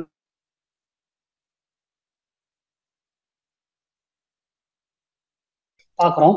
அவங்க கடைசியா அந்த புத்தகத்துல முடிப்பாங்க, shine on me father that I may reflect your light அப்படின்னு முடிப்பாங்க. அப்புறம் அவங்களுக்கு ரொம்ப பிடிச்ச ஒரு கோட்டை woods are lovely dark and deep but I have promise to keep miles to go before I sleep and miles to go before I sleep அப்படின்னு சொல்லி அந்த புத்தகத்தை குருவோ அவங்களுக்கும் நடந்த அனுபவமா அந்த புத்தகம் இருக்கும். ஆனா இந்த புத்தகம் அது ஒரு விஷயம் மட்டும் இல்லாம ஒரு ஒரு ஒரு குடும்பத்துல இருந்து உழந்துட்டு இருக்கிற ஒரு பெண் எந்த மாதிரி மாற்றம் அடைஞ்சாங்க, அப்ப இந்த மன உளைச்சலை கொடுத்தது என்ன, பெற்றது என்ன, அவங்க கொடுக்கறது இந்த சமுதாயத்துக்கு திருப்பி கொடுக்கறது என்ன அப்படிங்கறதுதான் இந்த புத்தகத்தோட கருத்தை நான் பாக்குறேன். எனக்கு ரொம்ப ரொம்ப பர்சனலா ரொம்ப ரொம்ப பிடிச்ச புத்தகம். கிட்டத்தட்ட இதுவரைக்கும் ஒரு 20 அடியாவது அந்த புத்தகத்தை படிச்சிருப்போம். இருந்தாலும் இன்னமும் ரொம்ப வியப்புல ஆழ்த்துற ஒரு புத்தகம். இந்த கடைசியா இந்த தலைப்பை இப்ப இந்த நிமிஷத்துல இந்த தலைப்போட நிறுத்திக்கும். அடுத்த பகுதி இந்த உலக சமாதானத்திற்கான வேதாத்திர திட்டத்தில் ஒன்றான சிறப்புணர்ந்த பெண் மதிப்புக்கு என்னென்னலாம் கொண்டு போலாம், அந்த தலைப்புக்கு பேரு பெண்மை, தாய்மை, இறைமை. அது பகுதி 1ல நம்ம பார்க்க போறோம். இத்தோட என்னோட உரையை நிறுத்திக்கிறேன். இவங்களை நம்ம ஒரே வார்த்தையை எப்படி சொல்லணும்னா வையத்து வாழ்வீர்கள் அப்படின்னு சொல்றாங்க. அந்த வார்த்தைக்கு எப்படி நம்ம பொருள் சொல்றாங்க அப்படின்னா, இது திருப்பாவையில வர்ற 2வது ஒரு பாட்டுல வர்ற ஒரு வரி. அதாவது வாழ்வீர்கள் அப்படின்னா தமிழ் என்ன சொல்றாங்கன்னா, ஒரு குறிக்கோளோட இந்த வாழ்க்கையை வாழ்றவங்க அப்படின்னு சொல்றாங்க. அப்போ குறிக்கோளோட வாழ்றவங்க அப்படின்னா யாருன்னா, நம்ம எல்லாரும் தான் ஒரு குறிக்கோளோட வாழ்க்கையை வாழ்றோம். நமக்கு என்ன குறிக்கோள்? நம்மளோட ஆசானோட உலக சமாதானம்ங்கிற ஒரு குறிக்கோளுக்கு நம்ம எல்லாம் ஒரு பிராண்ட் அம்பாசடரா இருக்கும். நம்மளோட தனிப்பட்ட குறிக்கோளோட இந்த உலக சமாதான குறிக்கோள் நம்மளுக்கு இருக்கிறதுக்கு நம்ம அது வழிநடத்துறதுக்கு இந்த ஒரு கதை உந்துகோலா அமையுங்கிற பட்ச நினைவு கொண்டுதான் நான் இந்த கருத்தை முன் வச்சேன். இதுவரை கேட்டிருந்த அனைவர் அன்பர்களுக்கும் நன்றி. வாழ்க வளமுடன். இந்த வாய்ப்பை நல்கிய ஆலயர் ஐடி நிறுவனத்திற்கும் வாழ்க வளமுடன். நன்றி. வாழ்க வளமுடன். முதலாவது நண்பராக அருள்நிதி எஸ் வளர்மதி அம்மா அவர்களை அன்போடு அழைக்கிறேன். வாழ்க வளமுடன்மா, நீங்க அன்மியூட் பண்ணிட்டு ஐயா கிட்ட பேசலாமா? வாழ்க வளமுடன் அம்மா, இணைப்புக்கு நன்றி. ஐயா வாழ்க வளமுடன். வாழ்க வளமுடன். மிகவும் சிறப்பாக இருந்தது ஐயா. ஒரு என்ன சொல்றது, ஒரு எக்ஸாம்பிளா ஒருத்தவங்களை எடுத்து நீங்க அது சொல்றது மகிழ்ச்சியோட பாடங்களா இல்லாம தலைப்பா இல்லாம ஒருத்தவங்களை எக்ஸாம்பிள் வச்சு நீங்க சொன்னது இன்னைக்கு ரொம்ப அருமையா இருந்துச்சு. நானும் அவங்க யாருன்னு ரொம்ப ஆவலா எதிர்பார்த்துட்டு இருந்தேன். மனோரமா சின்னசாமி அம்மா அவர்கள் ரொம்ப சிறப்பா இருந்துச்சு ஐயா. எனக்கு என்னன்னா, இப்ப நீங்க சொன்னீங்க மகிழ்ச்சி கேட்டாரு, நீங்க எல்லா கேள்விகளும் நீங்க எதிர்பார்த்தீங்க, அன்பு இவங்க இப்படி கேட்க மாட்டாங்க அதெல்லாம். ஆனா நீங்க அதெல்லாம் செஞ்சீங்களான்ற பட்சத்துல அவங்க எதிர்பார்ப்பு ஏமாற்றம் ஆயிடுச்சு. ஆனா என்னுடைய வாழ்க்கையில பாத்தீங்கன்னா எல்லாமே நான் எடுத்து எடுத்து செய்வேன். எல்லாமே நான் எனக்கு பொது நலம் தான், சுயநலமே கிடையாது. அப்படிங்கிற பட்சத்துல நான் ஏமாற்றத்துலதான் நின்னேன். அது கணவராக இருக்கட்டும், யாராக இருக்கட்டும். அப்போ மனவளக்கலைக்கு வந்ததுக்கு அப்புறம் தான் தெரிஞ்சது, இந்த யாரையும் திருத்தறதுக்கு வரல, அவங்கவுங்க வாழ்க்கைய வாழ வந்திருக்கோம். ஒரு பற்றற்ற நிலையில இருக்கணும். விட்டு கொடுத்தவர் எப்பவுமே கெட்டு போவதில்லை சொல்லுவாங்க. அதை எனக்கு பழக்கமா எடுத்துக்கிட்டு நான் பரவாயில்ல, எனக்கு இப்போ விட்டு கொடுத்தது ரொம்ப சிறப்பா நான் குரு கிட்ட வந்ததுக்கு அப்புறம் நான் ரொம்ப அதை ரொம்ப பெருமையா நினைக்கிறேன். அந்த விட்டு கொடுக்குற தன்மைதான் இன்னைக்கு எனக்கு இந்த அளவுக்கு நிக்க வச்சிருக்கிறதுன்றத இன்னைக்கு உங்க உரை மூலமா ரொம்ப எனக்கு ரொம்ப ஆழமா பதிஞ்சது ஐயா. மிக்க நன்றி. எனக்கு கேள்விகள்லாம் இல்ல, ரொம்ப சிறப்பா இருந்துச்சுங்கய்யா. இந்த கதையோட நோக்கமே அதுதாங்க. இது அவங்க ஒருத்தங்களை கதைய பேசுறது அப்படிங்கறது இல்ல, அவங்களுக்கே தெரியாது அவங்க என்னென்னலாம் மாற்றம் அடைஞ்சிருக்காங்க அப்படின்னு. அதை அனுபவிக்கிறவங்க கூட இருக்கவங்க தான். இப்ப என்னோட அம்மாவோ, என்னோட தங்கச்சியோ, என்னோட மனைவியோ, என்னோட ம், மகள்களோ, நான் ம், அவங்களோட தியாகம்ங்கிறது நான் வாழ்க்கையில அனுபவிச்சுட்டு இருக்கேன் அவங்களோட இதுல. ம், அப்போ ம், அவங்கள நினைவு கூறுறதுங்கிறது என்னன்னா, நம்ம மகரிஷி அடிக்கடி சொல்லுவாங்க, நம்ம ம், பெண்களையே 2ஆம் பட்சமா தான் நடத்துறாங்க அப்படின்னு. அப்போ கண்டிப்பா. இன்னைக்கு நம்ம அதை சேஞ்ச் ஆயிடுச்சு அப்படின்னு சொல்றதை விட, சேஞ்ச் ஆயிடுச்சு இல்லைங்கிற அது ஒரு விவாதம். ஆனா இந்த ம், கல்வியை கொண்டு போகணும் அப்படிங்கிறது தான் இந்த இது. அப்போ ஃபர்ஸ்ட் ம், அவங்க அக்னாலேஜ் பண்ணணுமே. முதல்ல கண்டிப்பாங்க. அவங்க எவ்வளவு ம், செஞ்சுட்டு இருக்காங்க, அவ்வளோ பணிகளுக்கு இடையே. அது ரொம்ப ம், முக்கியமா எதுக்குமே முதல்ல அங்கீகாரம் தான். அதுக்கப்புறம் கண்டிப்பா, அவங்கள நம்ம ஒன்றும் பண்ண வேண்டியதில்லை. அவங்களோட கோலை நோக்கி போவாங்க. ஸோ ஏன்னா இந்த கண்டிப்பாங்க. புத்தகத்தில் இருக்கிற ஒரு சின்ன சங்கடம் என்னன்னா, ம், உணர்வாலேயே எழுதின ஒரு எழுத்து. அதனால இந்த ம், பேச்சு பேசுறப்போ உணர்வு வந்துருது. அதனால அந்த ஒரு ஒரு ததும்புதல் இருக்கு ஆக்சுவலா. ஏன்னா அவங்க உணர்வு, அந்த புத்தகமே முழுக்க முழுக்க உணர்வா தான் இருக்கும். உண்மை. அதாவது அந்த கண்டிப்பாங்க. உணர்வு வெளிப்படுத்த வார்த்தையால தேடவே முடியாது. இப்ப நான் பேசுறப்ப எனக்கு அந்த உணர்வு உள்ள போறதுனால அது அவ்வளோ புரியுற மாதிரி என்னால சொல்ல முடியுதான்னு தெரியல. ஆனா அந்த அளவுக்கு அவங்க மனமாற்றம் அடைஞ்சிருக்காங்க. அது மாதிரி ஒவ்வொருத்தரும் ஏகப்பட்ட பேர் இருக்காங்க. இதுல இதுல இணைஞ்சவங்க மட்டும் இல்லாம ம். இதுக்கு சப்போர்ட் இருக்கவங்களும் இதுக்கு காரணமா இருக்காங்க அப்படிங்கிறது தான். இல்லையா, இதை உங்க நம்ம பேச்சிலேயே தெரிஞ்சுக்கலாம். தெரிஞ்சது. ஆமா, உணர்வுபூர்வமான பேச்சா இருந்துச்சு. உங்க பேச்சிலேயே அதை நான் உணர்ந்தேன். ஆமா, மிக்க நன்றி ஐயா. அந்த புக்கை வாங்கி நானும் கண்டிப்பா படிக்கணும். கண்டிப்பா. ம், மிக்க நன்றி ஐயா. வாழ்த்துக்கள். வாழ்க வளமுடன் ஐயா. நன்றி அம்மா, வாழ்க வளமுடன். அடுத்த அன்பராக கிருபாநிதி அம்மா அவர்களை அன்போடு அழைக்கிறோம். வாழ்க வளமுடன் அம்மா. அம்மா வாழ்க வளமுடன். ஐயா வாழ்க வளமுடன் ஐயா. வாழ்வளமுடன். ஐயா உங்களுடைய சிறப்பான பேச்சிய போகல, அதாவது மகர்ஷி வாழ்க்கை வரலாறு, அப்புறம் மூவாருடைய இணைச்சு பேசினது. ஆமா, இன்னைக்கு நீங்க நம்ம மனோரமா அம்மாவையே ஒரு ஒரு குறுக்கு வழின்னு சொல்லலாம், அது ஒரு சுற்றி கொண்டு வந்தது ரொம்ப சிறப்பு. அதுல நேரம் சொல்லியிருந்தா கூட எங்களை ஆமா. எல்லாம், நானும் அந்த புக்கு படிச்சிருக்கேன். ம். ஆனா பாதியிலே என்னால கெஸ் பண்ண முடிஞ்சது, அம்மா தான் மனோரமா தான் அப்படிங்கிறத கூட. ஆனாலும் என்ன தீர்க்கமா முடிவு பண்ண முடியல, நீங்க யார கொண்டு வந்திருக்கீங்க. ரொம்ப சிறப்பா இருந்துச்சுயா. வாழ்க வளமுடன் ஐயா. உங்களுடைய ஸ்பீச்ல இப்ப வளர்மதி அம்மா சொன்னது மாதிரி ஐயம் ஒண்ணுமே இல்லை, எடுத்து கத்துக்கிறதா நிறைய இருக்கு. நீங்க சொன்னதை நம்ம எப்படி பின்பற்றோம், எப்படி இன்னும் நம்ம மாறணும் அப்படிங்கிறதா அவருடைய ஒரு ஐயந்தெளிதல்னு நான் அதை சொல்ல மாட்டேன். இருந்தா கூட ஒரு சின்ன சந்தேகம் இல்லை, எனக்கு ஒரு விளக்கம் ஐயா. வாழ்க வளமுடன் ஐயா. இப்ப நீங்க சொன்னீங்க உண்மை, ரகசியம், வேதாந்தம், மனம், அன்பு, தொண்டு, தனி மனிதன் அமைதி, நான் யார், இவ்வளவு பத்தி அழகான விளக்கம் பிளேயர் மூலம் போட்டீங்க. சோர்வில்லா பெண், அதெல்லாம் நான் எல்லாத்தையுமே பார்த்து சிலதை நான் படிக்க முடியாம கூட ஸ்கிரீன்ஷாட் எடுத்து வச்சிருக்கேன், பின்னாடி கொஞ்சம் படிப்போம் அப்படின்னு சொல்லிட்டு. ஐயா அதுல சரணாகதின்னு ஒண்ணு சொன்னீங்கல்ல ஐயா. அதுக்கு நல்ல விளக்கங்கள்லாம் கொடுத்தீங்க. இப்ப சரணாகதிங்கிறது எனக்கு அதுல சந்தேகம் இல்லை. இந்த நினைவு நீங்க அடிக்கடி எனக்கு வரும். இப்ப நீங்க ஸ்பீச் அதை பேசணும்னு உங்கள்ட்ட நான் கேட்கிறேன். இப்போ ஒருத்தர் தப்பு பண்ணாலும் அவங்கள்ட்ட சரணாகதி அடைஞ்சிடறதா, இல்ல ஒன்னே ஒண்ணு அந்த இயற்கையோட சுத்தவெளியோட சரணாகதி அடைகிறதா, இல்ல நம்ம தப்பு செஞ்சா மன்னிப்பு கேட்டு சரணாகதி எடுத்து தப்பே கிடையாது, அது நம்ம 10 தடவை செய்யலாம். ஆனா சில சமயம் நம்மள அறியாம அவங்க செய்யற தப்பு வேணாலும் இதை பேசாம இருக்கலாம் அப்படின்னு கூட நினைக்க, மன்னிச்சிடலாம், மறக்கலாம். ஆனா சரணாகதிங்கிறது அவங்கள்ட்ட போய் சரண்டர் ஆயிருது. குருவிட்ட தான் அதை செய்ய முடியும் இல்லையா? இல்ல மத்த எல்லாத்தையுமே செய்யலாமா? தப்பு இல்லையா? சில விஷயங்கள் நம்ம சொல்லணுமா, சொல்லக்கூடாதா?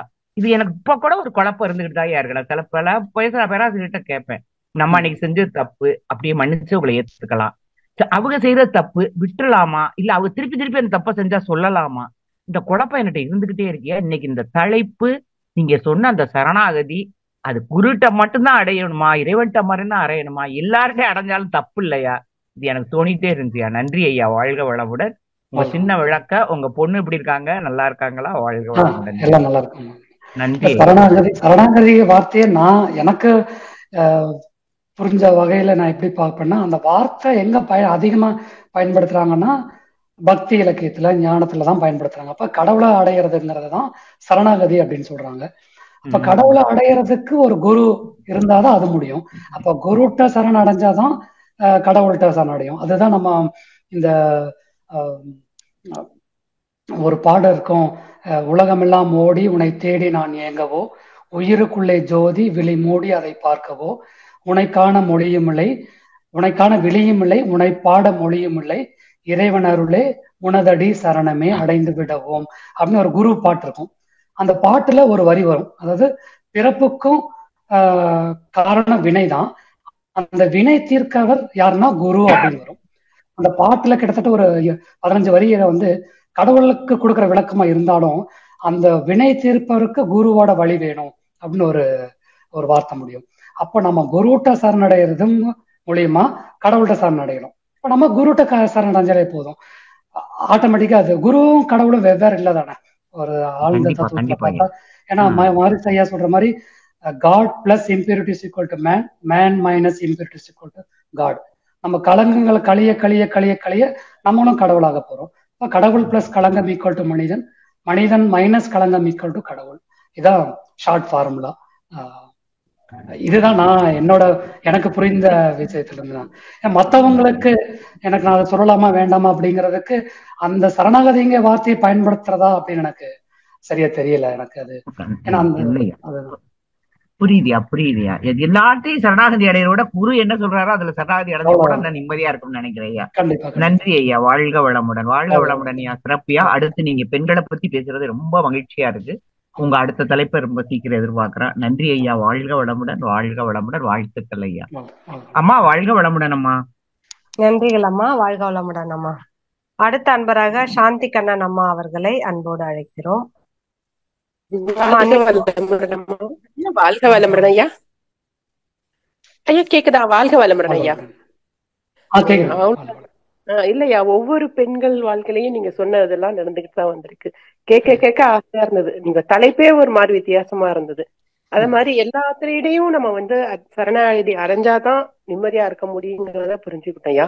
இப்ப வந்து நீங்க சொன்ன மாதிரி ஒவ்வொரு ஆண்களும் இத வந்து புரிஞ்சுக்கிட்டா, வேதாத்திரியத்துல வந்துட்டா ஒரு பிரச்சனையும் இருக்காது, நிம்மதியா இருக்கலாம். ஒவ்வொரு குடும்ப பெண்களும் நிம்மதியா இருக்கலாம். அது ரொம்ப சந்தோஷமா இருந்ததுயா. அந்த டைம் வந்து நம்மளோட கோவத்தை கூட அடக்கிக்கிட்டு அதை அட்ஜஸ்ட் பண்ணிட்டு போனாதான் நிம்மதியா இருக்குங்கிறத புரிஞ்சுக்கிட்டேன். ரொம்ப நன்றி ஐயா. வாழ்த்தான் கூப்பிட்டேன். வாழ்க வளமுடன் ஐயா. நன்றி ஐயா. நன்றி அம்மா. வாழ்க வளமுடன். நன்றி அம்மா, வாழ்க வளமுடன். அடுத்த அன்பராக ரவி ஆறுமுகம் ஐயா அவர்களை அன்போடு அழைக்கிறோம்.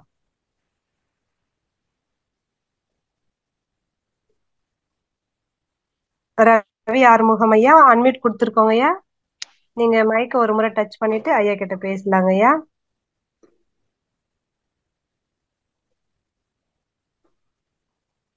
வாழ்க வளமுடன். இப்பதான் அட்மிட் ஆச்சு ஐயா. மிக்க சந்தோஷம். ரொம்ப அழகான பதிவு.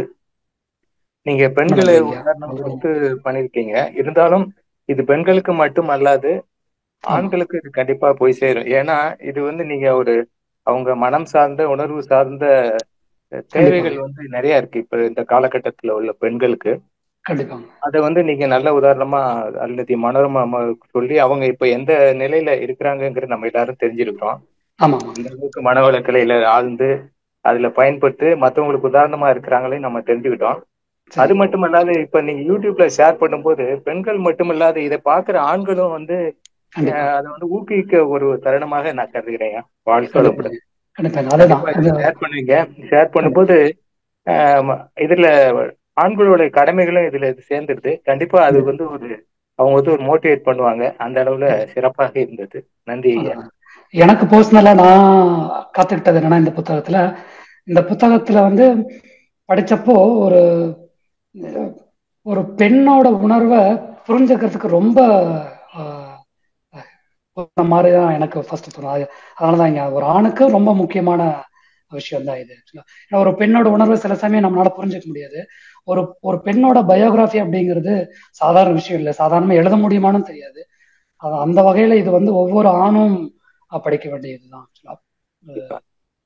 மனவளக்கலையை பத்திய ஒரு புரிதலை நல்லா கொடுத்துருக்கிறீங்க. ஸோ கண்டிப்பா வந்து இது இருபாலருமே இதை எடுத்து செய்வாங்க. கண்டிப்பாக அவங்கவுங்க தேவைக்கு ஏற்ற மாதிரி ஒரு நல்ல தருணமா கொடுத்துருக்கிறீங்க.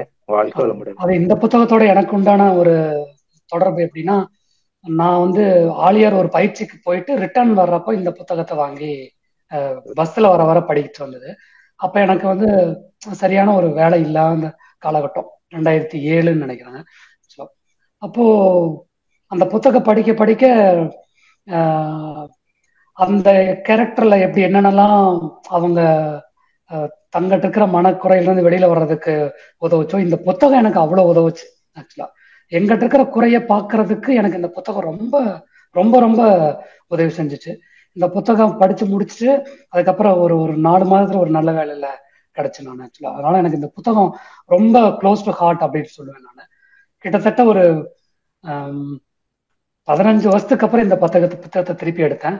இந்த ஒரு ஒரு 10 நாள்ல கிட்டத்தட்ட ஒரு 10 தடவை படிச்சிருப்போம் ஐயா. எத்தனை தடவை படிச்சாலும் ஒவ்வொரு தடவையும் ரொம்ப ரொம்ப புது புது விஷயமாவே இருக்கு. அதனால எனக்கு கொஞ்சம் இந்த தடவை உணர்வாவே உணர்ச்சியை வெளிப்படுத்துற மாதிரியே இருந்தது. அந்த அளவுக்கு அவங்களுக்கு நன்றி சொல்லணுங்கிறது தான் என்னோட இதா இருந்தது. ஐயா, அப்புறம் உங்க நம்பர் ஷேர் பண்ணிருங்க. இதுல சேட்ல ஷேர் பண்ணிட்டீங்கன்னா பின்ன நான் இப்போ இருப்பு சென்னையா இருந்தாலும் பெங்களூர்ல இருக்கிறேன், தொடர்பு கொள்றதுக்கு வசதியா இருக்கும். நன்றி ஐயா. நன்றிங்க. நன்றிங்க ஐயா. வாழ்க வளமுடன். அடுத்த அன்பராக உமையாள் அம்மா அவர்களை அன்போடு அழைக்கிறோம். அம்மா வாழ்க வளமுடன். வாய்ப்புக்கு நன்றிம்மா. ஐயா வாழ்க வளமுடன். ஐயா வாழ்க வளமுடன்.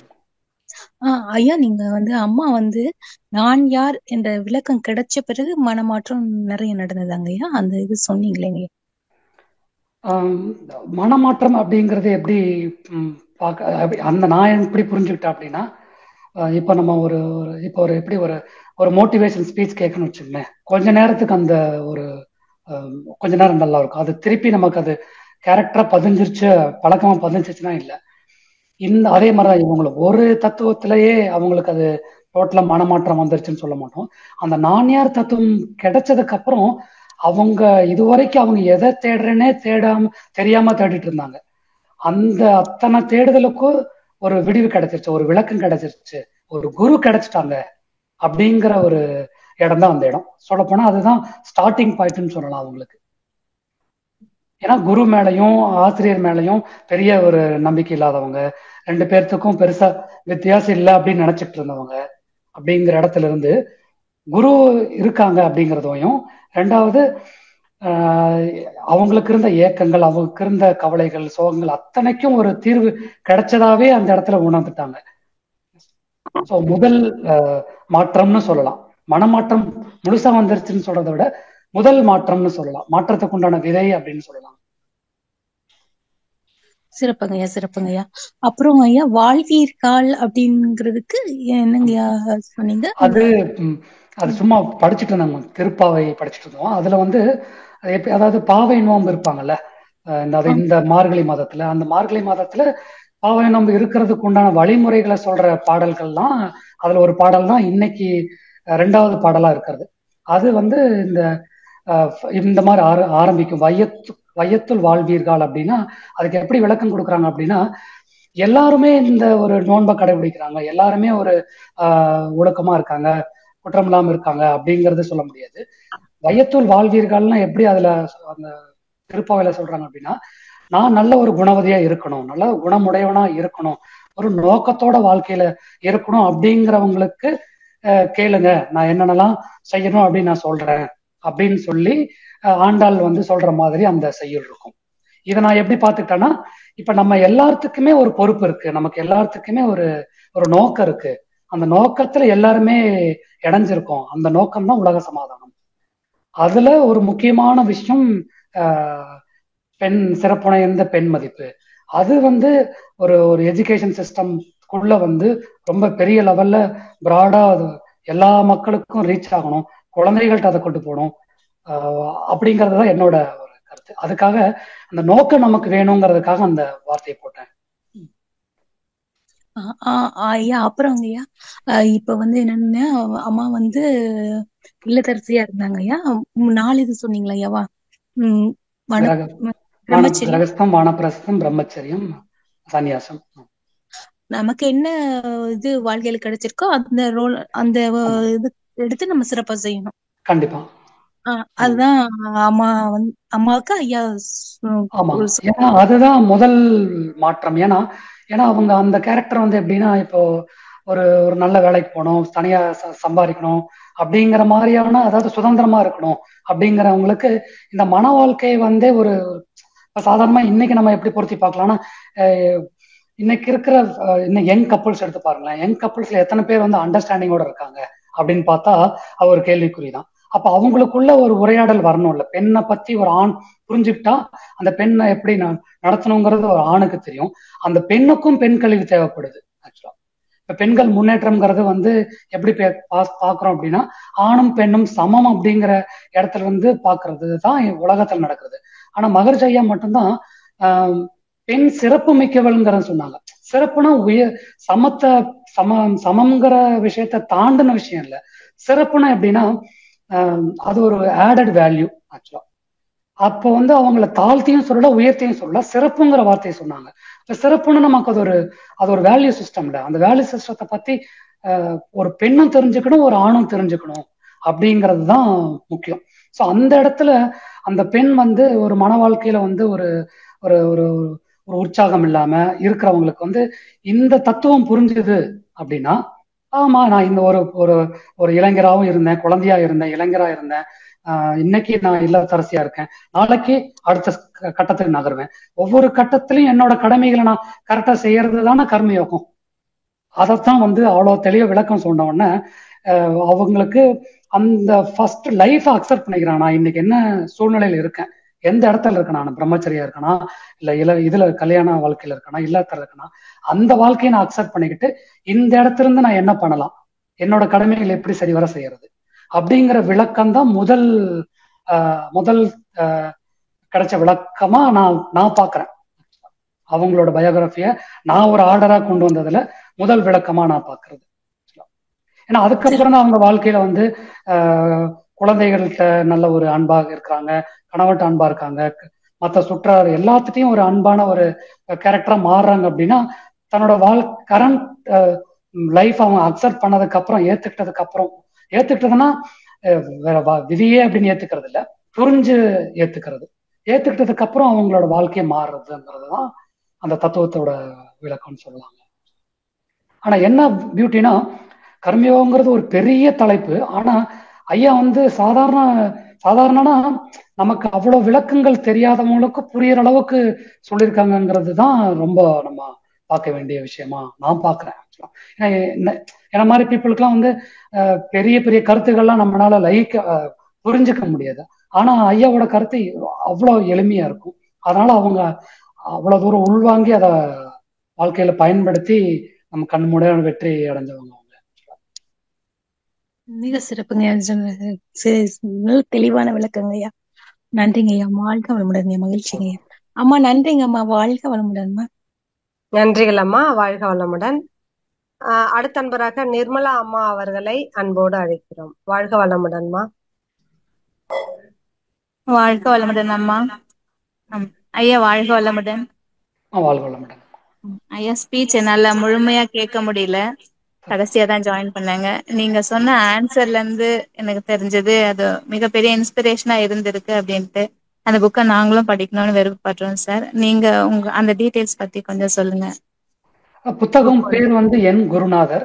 1989 அந்த 86 வந்த புத்தகம். எங்கிட்ட இருக்கிறது 20ஆம் பதிப்பு, கிட்டத்தட்ட 2019 அந்த பதிப்பு. கிட்டத்தட்ட எல்லா லாங்குவேஜ்லயும் டிரான்ஸ்லேட் பண்ணிருக்காங்கன்னு நினைக்கிறேன். தமிழ், இங்கிலீஷ், கன்னடா, ஹிந்தி அப்படின்னு நினைக்கிறேன் நானு. ரொம்ப முக்கியமான புத்தகம் நம்மளோட இதுல. எல்லாரும் என்ன கேட்டா எல்லாரும் படிக்க வேண்டிய ரெக்கமெண்டேஷன் ஆஃப் சொன்னா இந்த புத்தகத்தை நான் எப்பவுமே சொல்லுவேன். எதனால அப்படி சொல்லுவோம்னா, இப்ப நம்ம ஒரு குரு அப்படின்னா குருகிட்ட கேட்க வேண்டிய கேள்விகள்னு நம்மளா ஒண்ணு வச்சிருப்போம். இறைவன்னா என்ன, கடவுள்னா என்ன, பிரம்மச்சரியம்னா என்ன அப்படின்னு பெரிய பெரிய கேள்விகள் நம்ம மனசுக்குள்ள இருக்கும். ஆனா இந்த கேரக்டர் ரொம்ப நம்ம வாழ்க்கையில அதாவது நம்ம வாழ்க்கையில அனுபவிக்கிற இன்பம்னா என்ன, துன்பம்னா என்ன, நிறைவுனா என்ன, அன்போட புரிதல் எனக்கு எப்படி இருக்கு, எதிர்பார்ப்புனா என்ன, இந்த மாதிரி கேள்விகளை டைரக்டா குருவோட கேட்டு அந்த குரு சொன்ன விளக்கங்கள் இருக்கு பாத்தீங்களா, அது ரொம்ப ரொம்ப ரொம்ப அருமையா இருக்கும். ரொம்ப எளிமையான பதில், தீர்க்கமான பதிலா இருக்கு. அதுதான் எனக்கு ரொம்ப இன்ஸ்பயர்டு.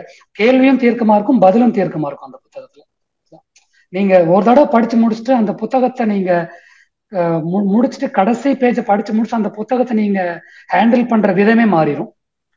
இப்ப எனக்கு அப்படிதான் ஆச்சு. இப்ப ரீசெண்டா படிச்சு முடிச்சுட்டு அந்த புத்தகத்தை வைக்கிறப்ப ஏதோ நம்ம சாமி ரூம்ல போய் ஒரு பொருளை வைக்கிறப்ப எவ்வளவு ஒரு பக்திகரமா நம்ம அந்த மனநலம் மாறும் பாத்தீங்களா, அந்த மாதிரி ஒரு உணர்வு இருந்தது அந்த புத்தகத்தை முடிச்சுட்டு கீழே வைக்கிறப்போ. ஏன்னா நமக்குள்ள அந்த அளவுக்கு ஒரு உணர்வுல மாற்றம் நடந்திருக்கும்.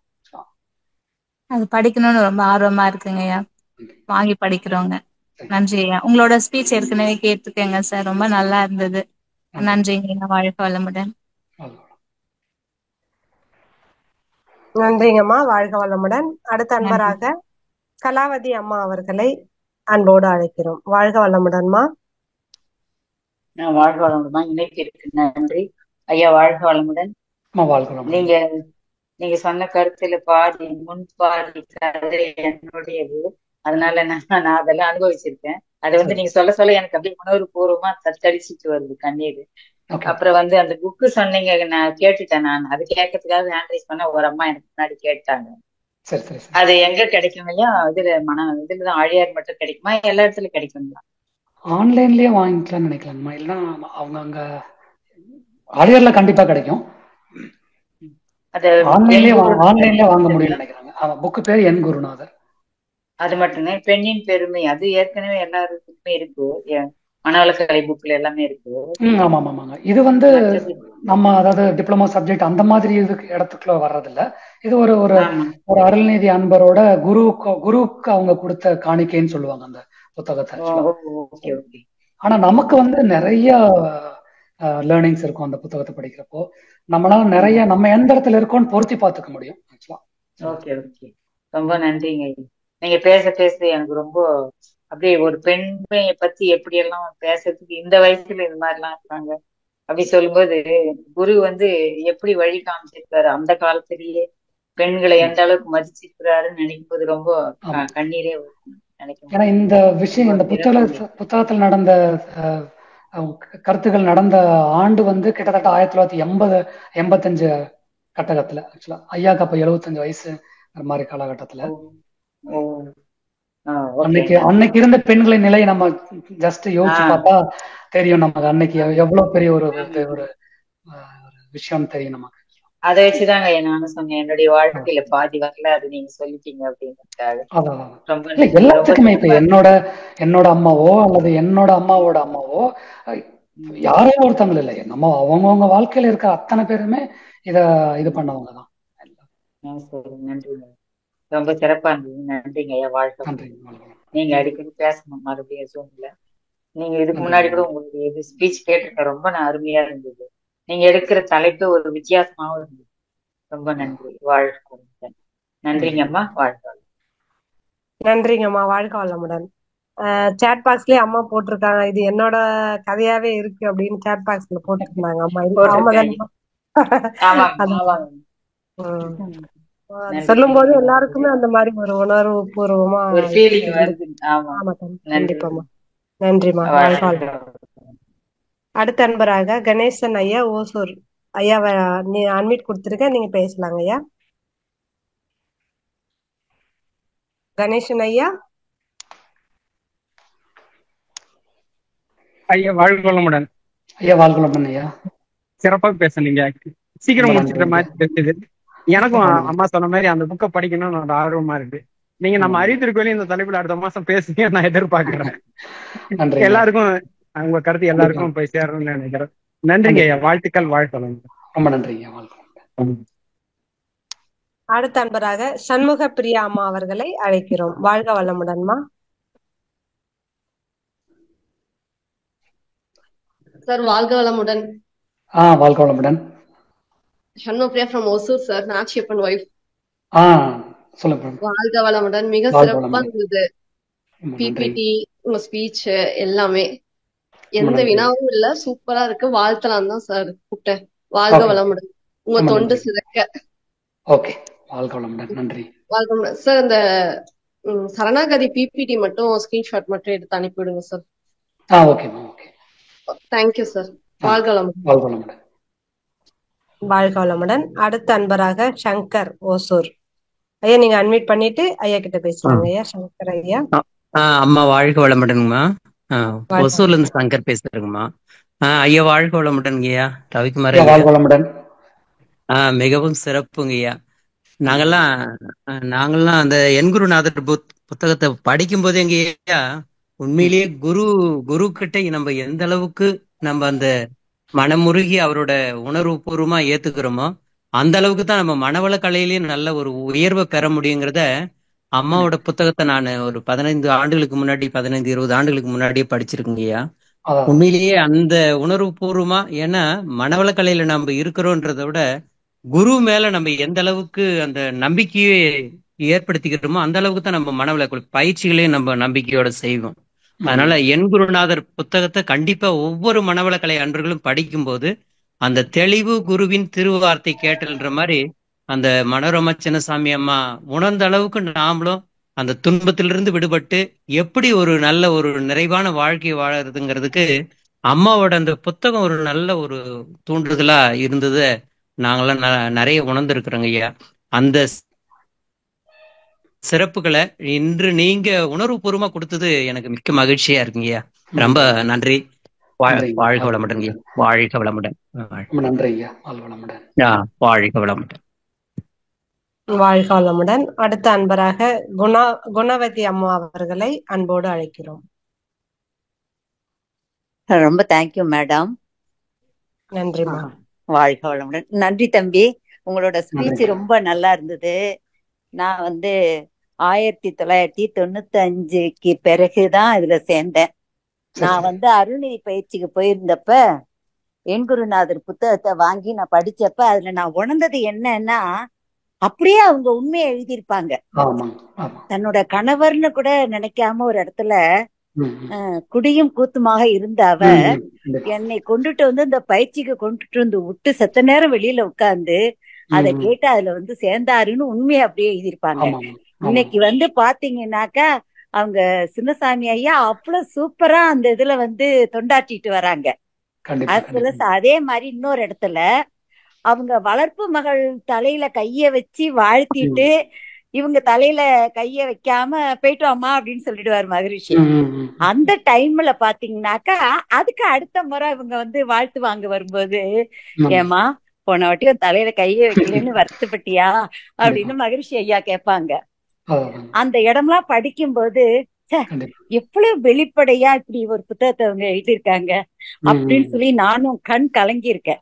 மகரிஷி ஐயா அவர்கள்ட்ட நேரா அவங்கள்ட்ட வாழ்த்து வாங்கி ஐயாவை பத்தி நான் எம்ஃபில் பண்ணிருக்கேன். அதெல்லாம் ஒரு பொற்காலம் ஐயா.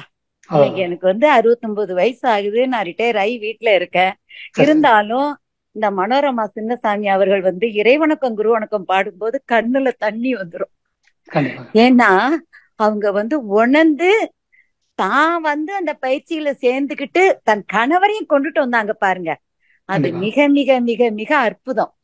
அது மாதிரி நம்ம ஒவ்வொருத்தவரும் பாக்குற யாராச்சும் ஒருத்தவங்க ஒரு யூனிஃபார்ம் கட்டியிருந்தாங்கன்னு வச்சுங்களேன், நான் எந்த ஊரா இருந்தாலும் ஓடி போவேன் அவங்கள்ட்ட.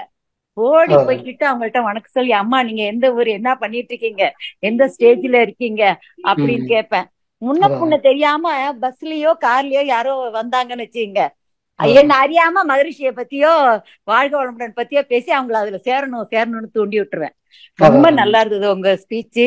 ரொம்ப ரொம்ப ரொம்ப ரொம்ப எல்லாரையும் அந்த குடும்பத்துல அன்புதான் பேசு அப்படிங்கறத உணர வச்சிங்க. வாழ்க வளமுடன்.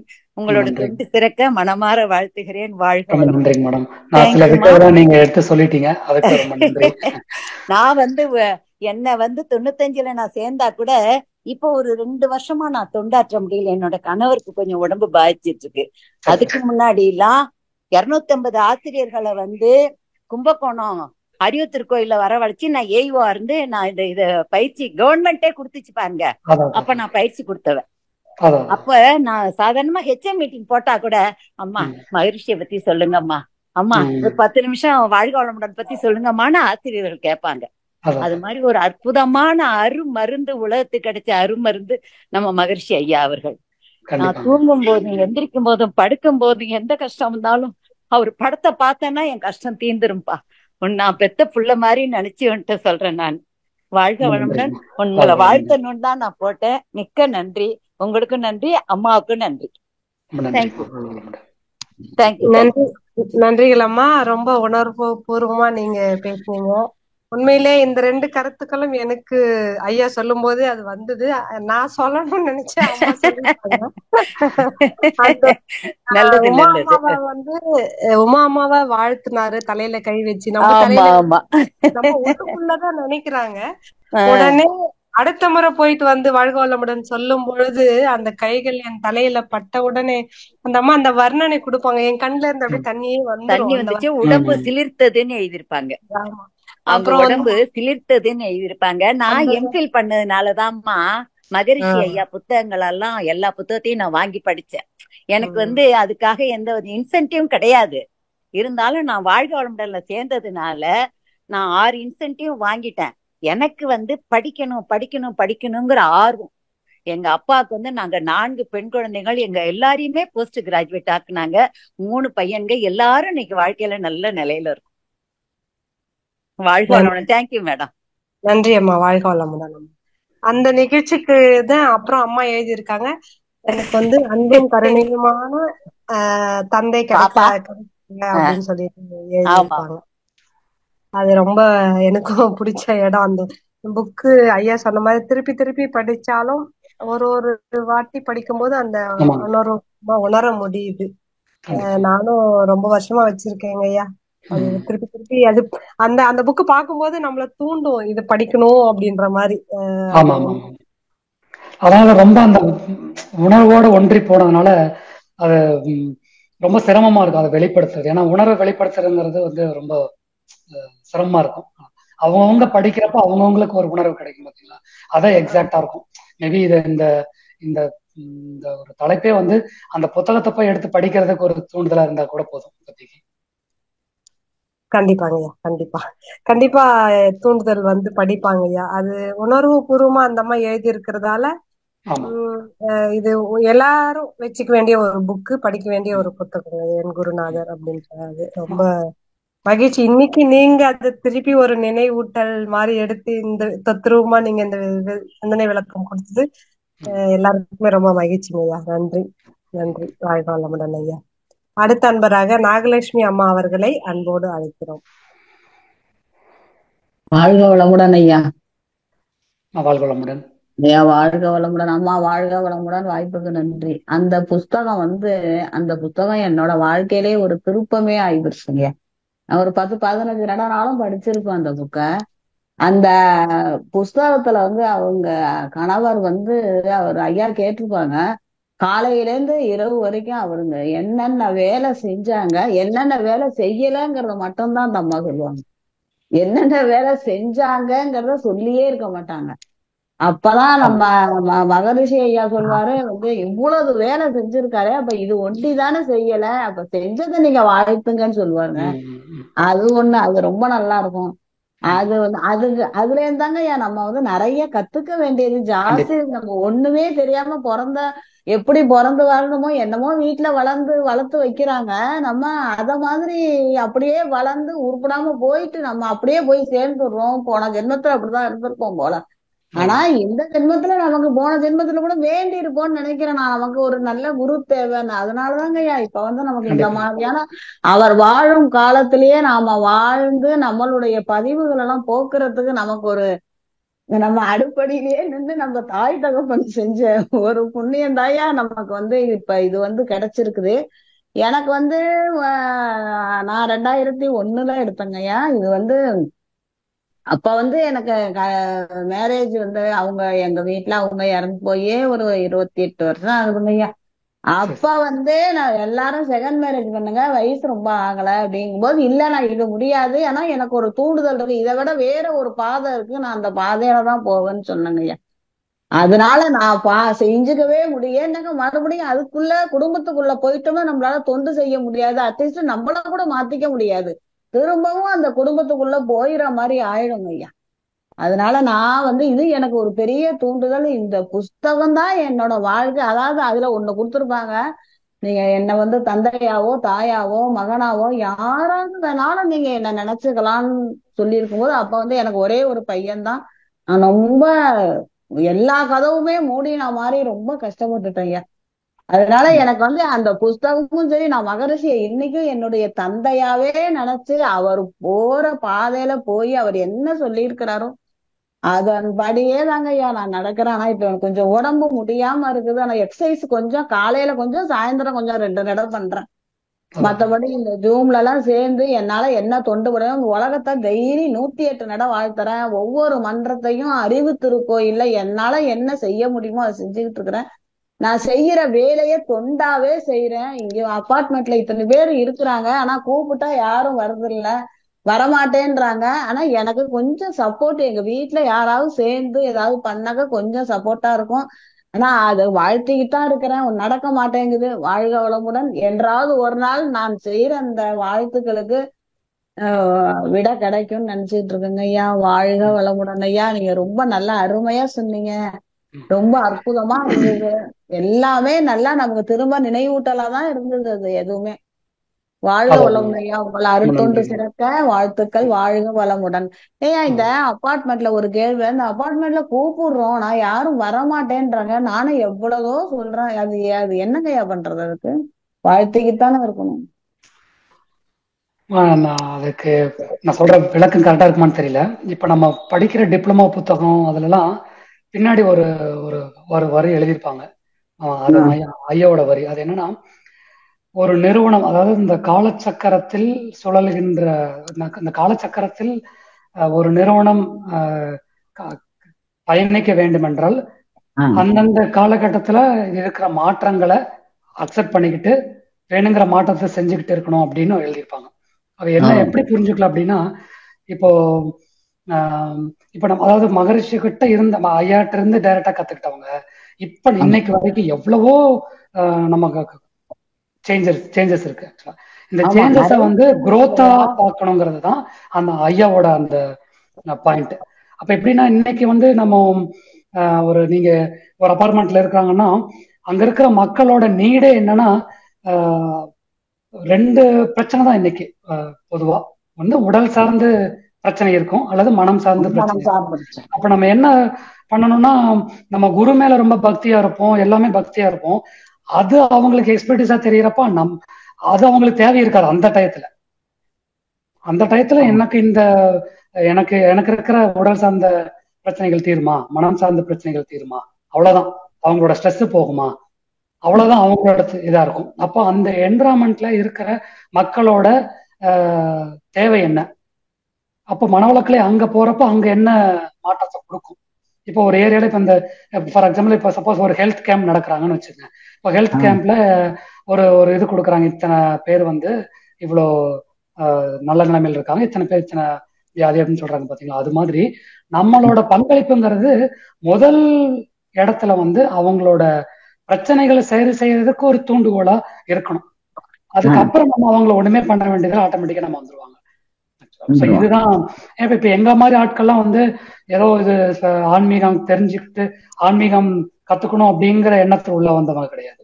ஏதோ ஒரு உடல் சார்ந்த பிரச்சனைகள், மனம் சார்ந்த பிரச்சனைகள், ஏதாவது ஒரு தீர்வு கிடைச்சிடாதா அப்படிங்கிற எண்ணத்துல தான் வந்திருக்காங்க. அந்த கொஞ்சம் சின்ன சின்ன மாற்றங்கள் செஞ்சு முயற்சிகள் எடுத்து ஒரு ஊரு கூடி தேர் இழுக்கணும்னு சொல்லுவாங்கல்ல, ஒருத்தரோட முயற்சி பத்தாது. முயற்சிங்கிறது அப்படி இல்லை, நிறைய பேர் சேர்றப்போ நிறைய பேர் ஒர்க் அவுட் ஆகும். இப்போ அதுக்கு ஒரு சின்ன ஒரு ஸ்டோரி என்னன்னா, இப்போ நம்ம கோன் ஐஸ்கிரீம் சாப்பிட்றோம்லாங்க, கோன் ஐஸ்கிரீம். அந்த கோன் ஐஸ்கிரீம் உலகத்திலே முன்னாடி கிடையாதான். அப்போ யூஎஸ்ல வந்து ஒரு அமெரிக்கா பீச்ல வந்து எல்லாரும் சாப்பிட்டு அந்த கப்பை அங்கேயே போட்டு போயிடுவாங்க. அப்ப அங்க இருக்கிற கமிட்டி வந்து லைக் அங்க இருக்க கவர்மெண்ட் வந்து இவ்வளவு ரொம்ப இதா இருக்கு, இதுக்கு ஏதாவது நம்ம பண்ணணும் அப்படின்னு சொல்லி ஐடியாஸ் கேட்கறதுக்காக எல்லாரும் கூடியிருந்தாங்க. அந்த ஐடியாஸ் கேட்கறப்ப ஒவ்வொருத்தரும் ஒவ்வொன்று சொன்னாங்க. இனிமேல் ரொம்ப சார்ஜ் வச்சு போடலாம், அல்ல ரொம்ப காசு வைக்கலாம். ஒவ்வொருத்தரும் ஒவ்வொரு ஐடியா சொன்னாங்க. ஒருத்தர் ரொம்ப கோவமா அந்த அந்த பிளாஸ்டிக் இருக்குல்ல அதையே அவங்க சாப்பிட வச்சிடணும் அப்படின்னு சொன்னாரு. ஆக்சுவலா அவர் கோவமா சொன்னாரு. ஆனா அந்த ஐடியாவை அவங்க எடுத்துக்கிட்டு ஏன் அந்த கப்பையும் வந்து சாப்பிட்ற மாதிரி மெட்டீரியல் பண்ணிட்டா என்ன அப்படின்னு சொல்லி அந்த ஐடியாவை அக்செப்ட் பண்ணிட்டாங்களாம். அது மாதிரி இன்னைக்கு வந்து வேதாத்திரத்தை எடுத்துட்டு போறதுக்கு நிறைய பேர்த்தோட பங்களிப்பு விதவிதமான இடத்துல மக்களோட, இளைஞர்களோட, பெரிய மூத்த பேரரசர்களோட அனுபவத்தோட இவ்வளவு தேவைப்படுது. அதுதான் இப்ப இணைஞ்சு பங்காற்றப்போ கிடைக்கிற சக்தியே வேற. அதான் அந்த டீம் ஒர்க் அப்படின்னு சொல்லுவாங்கல்ல. மக்களே ஒரு 10 பேர் சேர்ந்துட்டா கூட ஒரு ஆமா, அகத்தாய்வு ஒரு கண்டிப்பா. காயகல்பம் எடுத்துடலாம் அப்படின்னு அதான் வர்றாங்க. 5 பேர் வர்றாங்க, என்ன பண்றாங்கன்னா எக்ஸசைஸ கத்துக்கிறாங்க. எனக்கு இது போறோம், காயகல்பம் வேண்டாம், காயகல்பம் வந்து செஞ்சா மனம் மாறிடும். ஒருத்தர் யாராரா என்னென்னமோ சொல்றாங்க போல இருக்கு சொந்தக்காரவங்க, இதனால செய்ய வேண்டாம் அப்படின்ற மாதிரி வேணான்ட்டு போயிடுறாங்க. அவங்கள இந்த உள்ள கொண்டு வரணும்னு பாக்குறேன், முடிய மாட்டேன்ட்டுங்க. ஆனா நான் ஒரு ஆளால ஒண்ணும் பண்ண முடியாது. ஆனா ஆமா, ஆமா. வாழ்த்திக்கிட்டு இருக்கிறேன். நான் ஒருத்தர் தான் இருக்கிறேன். யாரும் கேட்டாங்க கொஞ்சம் கிண்டல் அடிக்கிற மாதிரியும் பேசுறாங்க. மாமி எக்ஸசைஸ், அவங்க பிராமின் தான், மாமி எக்ஸசைஸ் எல்லாம் முடிச்சாச்சா அப்படி அது மாதிரி கொஞ்சம் ஒரு கிண்டலா கூட கேக்குறாங்க. அதுக்கும் நான் வாழ்த்து தான் சொல்றது. அதுதான் நமக்கு அதானே சொல்லி கொடுத்துருக்குறாங்க மகரிஷி. வாழ்த்துகள் வாழ்த்துகள் வாழ்த்த மட்டும்தாங்க ஐயா செய்ய முடியுது. மக்கள் பார்க்கணும் எப்படி வருது. எனக்கு அதுதான் ஒரு கொஞ்சமாவது ஒரு 10 பேரை இந்த அபார்ட்மெண்ட்ல கொண்டாந்து சேர்த்துட்டோம்னா நமக்கு அது ஒரு நம்மளாக ஏதாவது முடிஞ்ச தொண்டு செய்யலாம் அப்படின்னு பாக்குறேன். அது வாழ்த்துங்க ஐயா. கொஞ்சம் வாழ்க வளமுடன் ஐயா. நன்றிங்கம்மா. வாழ்க நன்றிங்கம்மா. வாழ்க வளமுடன். அருத்தொண்டு சிறக்க வாழ்த்துக்கள். வாழ்க வளமுடன் அம்மா. வாழ்க வளமுடன்மா. வாய்ப்புக்கு நன்றி. நன்றி. நன்றி. கிருஷ்ணன் ஐயா அவர்களை அன்போடு அழைக்கிறோம். வாழ்க வளமுடன் கிருஷ்ணன் ஐயா. அம்மா வாழ்க வளமுடன். ஐயா ரவிக்குமார் ஐயா வாழ்க வளமுடன். கிருஷ்ணன் பேசுறேன் ஐயா. உங்க வகுப்பு மிஸ் பண்ணிட்டேங்க. நான் இப்பதான் உள்ள ஜூம்ல வந்தேன். மிகப்பெரிய ஒரு மிஸ்ஸிங். உங்க கிளாஸ் எனக்கு கிடைக்காம போச்சு. நல்ல தலைப்பு, மனவளக்கலையில பெண்களின் பங்குன்றது அதுதான் முக்கியமா. இன்னைக்கு பெண்களாலதான் எல்லா மனவளக்கலை ட்ரஸ்ட்டுமே ரொம்ப சிறப்பா செயல்பட்டுக்கிறதுக்கு மிக முக்கிய காரணம் பெண்கள் தான். அவங்களோட சேவை தொண்டு தான். இப்போ அம்மா ஒருத்தர் அவங்க அபார்ட்மெண்ட்ல வந்து பயிற்சி கொடுக்கணும்னு ஆசைப்படுறாங்க. ரொம்ப முயற்சிலாம் எடுத்திருக்காங்க. ஆனா யாரும் அதை அக்செப்ட் பண்ணலன்னு சொல்றாங்க. அம்மாவுக்கு வேணா நான் ஒரு டிப்ஸ் தரேன். நம்ம ஒசூர்ல நான் குடியிருக்கிற இடத்துல கிட்டத்தட்ட இது வரைக்கும் 3 பேட்ச் பெண்களுக்கு மட்டுமே பயிற்சியை கொடுத்துருக்கோம். நம்ம குடியிருக்கிற இடத்துலயே. அது வந்து முயற்சி, தொடர் முயற்சி. அம்மாவும் வந்து மனம் தளர்ந்துட வேண்டாம், தொடர் முயற்சி செஞ்சா நிச்சயமா அந்த இடத்துல வந்து நம்ம மனவளக்கலை அங்க இருக்கிறவங்களுக்கு, தேவைப்படுறவங்களுக்கு, ஆசைப்படுறவங்களுக்கு நிச்சயமா சேரும். அதுக்கு சில முயற்சிகள் இருக்கு. அவங்க வேணும்னா எனக்கு போன் பண்ணாங்கன்னா நாங்க எப்படி அதுக்கான முயற்சிகள் பண்ணோம், எப்படி இங்க சக்சஸ் பண்ணோம். இங்க இருக்கிற மேக்சிமம் லேடிஸ் வந்து இப்ப மனவளக்கலை பயிற்சி எடுத்துக்கிட்டவங்க தான். ஆனா அதுல எல்லாரும் தொடர்ந்து செய்யறாங்களா இல்லையான்றது மீண்டும் நம்ம அதை ஃபாலோ பண்ண வேண்டியிருக்கு. ஆனா அந்த விஷயத்த சக்சஸ் பண்ண அப்புறம், இங்க சக்சஸ் பண்ண அப்புறம் ஒசூர்ல, அதுக்கப்புறம் 3 இடத்துல 3 நகர்ல வந்து இதே போல அங்கேயும் கிளாஸ் ஆரம்பிச்சோம் இதை பேஸ் பண்ணி. ஸோ நம்மளால முடியும், அம்மாவாலையும் முடியும். ஆனா தொடர் முயற்சி அவங்க செஞ்சாங்கன்னா எறும்பு ஊற கல்லும் தேயும். அந்த அபார்ட்மெண்ட்ல அவங்க வேண்டப்பட்டவங்க, அவங்களால முடியும். அவங்க சொன்னா ஒரு சிலர் கேட்பாங்க. அட்லீஸ்ட் ஒருத்தரா நம்ம உடனே எடுத்த உடனே பெரிய அளவுல நம்மளால கொண்டு போக முடியாது. ஒவ்வொரு ஆளா நம்மளால மனவளக்கலையில இணைக்க முடியும். அதுக்கான வாய்ப்புகள் இருக்கு. அதுக்கான ஒரு ஏதாவது ஐடியா அவங்களுக்கு வேணும்னா நான் நிச்சயமா நான் சொல்றேங்க. என்னோட நம்பர் வேணா அம்மா வந்து நோட் பண்ணிக்கிட்டு எனக்கு வேணா அவங்க போன் பண்ணிக்கிட்டுங்க. சரிங்க. ஓகே, நல்லதுங்க, நன்றிங்க. அவங்க என் நம்பர் வேணா நீங்க கூட கொடுத்துருங்க. என் நம்பர் இருக்கு. ஓகே, ரொம்ப நன்றிங்க, நல்லதுங்க. வாழ்க வளமுடன். எங்களுக்கு பெருமையா இருக்குங்க. நீங்க தொடர்ந்து இது 3வது ஜூம் கிளாஸ் ஒசூர் பண்றதுக்கு எங்களுக்கு ஒரு பெருமை இது உங்களால. வாழ்க வளமுடன். நன்றிங்க. நன்றிகள் ஐயா. வாழ்க வளமுடன் ஐயா. நன்றிங்க மேடம். அடுத்த கேள்வி யாருக்கும் இல்லைங்க ஐயா. நம்ம நிறைவு செஞ்சுக்கலாமா ஐயா? சரிங்க மேடம். உங்களுடைய சிந்தனை உரை ரொம்ப சிறப்பா இருந்ததுங்க ஐயா. பிபிடி போட்டு அந்த உணர்வு பூர்வமா, நிறுத்தி, நிதானமா ரொம்ப அருமையா எடுத்து சொன்னீங்க. ஒருத்தர் சொன்னார் இல்லைங்களா, சீக்கிரம் முடிஞ்ச மாதிரி இருந்ததுன்ட்டு. உண்மையிலேயே நேரம் போனது தெரியல, எனக்கும் தெரியல. 40 நிமிஷம் நீங்க பேசுனீங்க. ஆனா ரொம்ப நல்லா இருந்ததுங்க ஐயா. அதே மாதிரி சொல்லுங்க ஐயா. சொல்லுங்க. அது எனக்கு என்னன்னா, நான் விட்டுட்டேன்னு நினைச்சு ஃபீல் பண்ணி என் ஒய்ஃப்ட்ட சொல்லிட்டு இருந்தேன். அதெல்லாம் நீங்க எல்லாம் சொல்லிட்டீங்க. ரொம்ப எனக்கு சந்தோஷமா இருந்தது. ரொம்ப நீங்க பேச நீங்க தொடங்கும் போதே எனக்கு தெரிஞ்சது மனோரமா சின்னசாமி அம்மா புக்கு தான் என் குருநாதர் அப்படின்ட்டு. ஆனா அது வந்து அது கொண்டு போன விதம் ரொம்ப சூப்பரா இருந்ததுங்க. நீங்க ஆரம்பிச்சு அதை முடிக்கிற வரைக்கும் ரொம்ப அற்புதமா இருந்தது. உண்மையிலேயே ரொம்ப நல்லா இருந்தது. கேள்வி பதில் செஷனும் ரொம்ப அருமையா, நிறுத்தி, நிதானமா ரொம்ப நல்லா இருந்ததுங்க ஐயா. உண்மையிலே ரொம்ப சிறப்பா பண்ணீங்க. மேலும் வளர மனமார்ந்த வாழ்த்துக்கள் ஐயா. இந்த தலைப்பு வந்ததே ரொம்ப எனக்கு ரொம்ப ரொம்ப ஆச்சரியமான விஷயமா தான் நான் பாக்குறேன். ஏன்னா ஒரு மாசத்துக்கு முன்னாடி இங்க மன்றத்துல நான் தவமயத்துல ஒரு டாபிக்காக சொல்லியிருந்தாங்க. அப்ப தலைப்பே ஃபிக்ஸ் பண்ணவே முடியல, எந்த தலைப்பு அப்படிங்கிற மாதிரியே. அப்ப திடீர்னு இந்த தலைப்பு தோணிருச்சு. ஆனா அந்த தலைப்புக்கு என்ன பேசுறது, என்ன கண்டென்ட் எடுக்கிறதுனே தெரியாம இருந்தப்பதான் இந்த புத்தகத்தை வச்சோம். அதுக்கப்புறம் இந்த தலைப்பு இங்க பேசினதுக்கு அப்புறம் அடுத்த 2வது நாள் வந்து ஆலியார்ல கேட்டாங்க. ஓகே, இந்த தலைப்பை குரு வந்து திருப்பி கொண்டு வரணும்னு நினைச்சிருக்காங்க போல அப்படிங்கிற ஒரு விஷயம்தான் நடந்ததுன்னு நினைக்கிறேன். நான் ஏன்னா எப்படி நான் யோசிக்கவே இல்லை, இந்த தலைப்பு இப்படி யோசிக்கவே இல்லை, நான் என்னோட மைண்ட்ல வரவே இல்லை.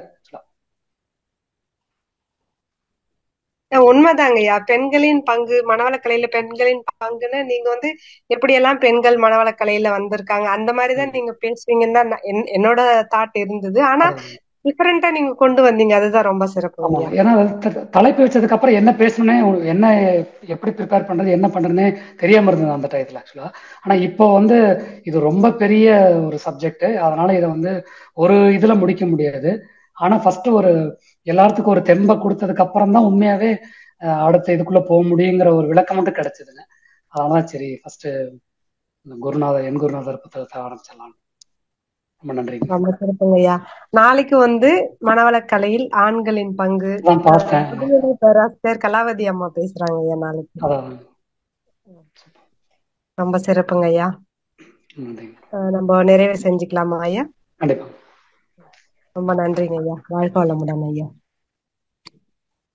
நம் கடமை அறவாழ்வின்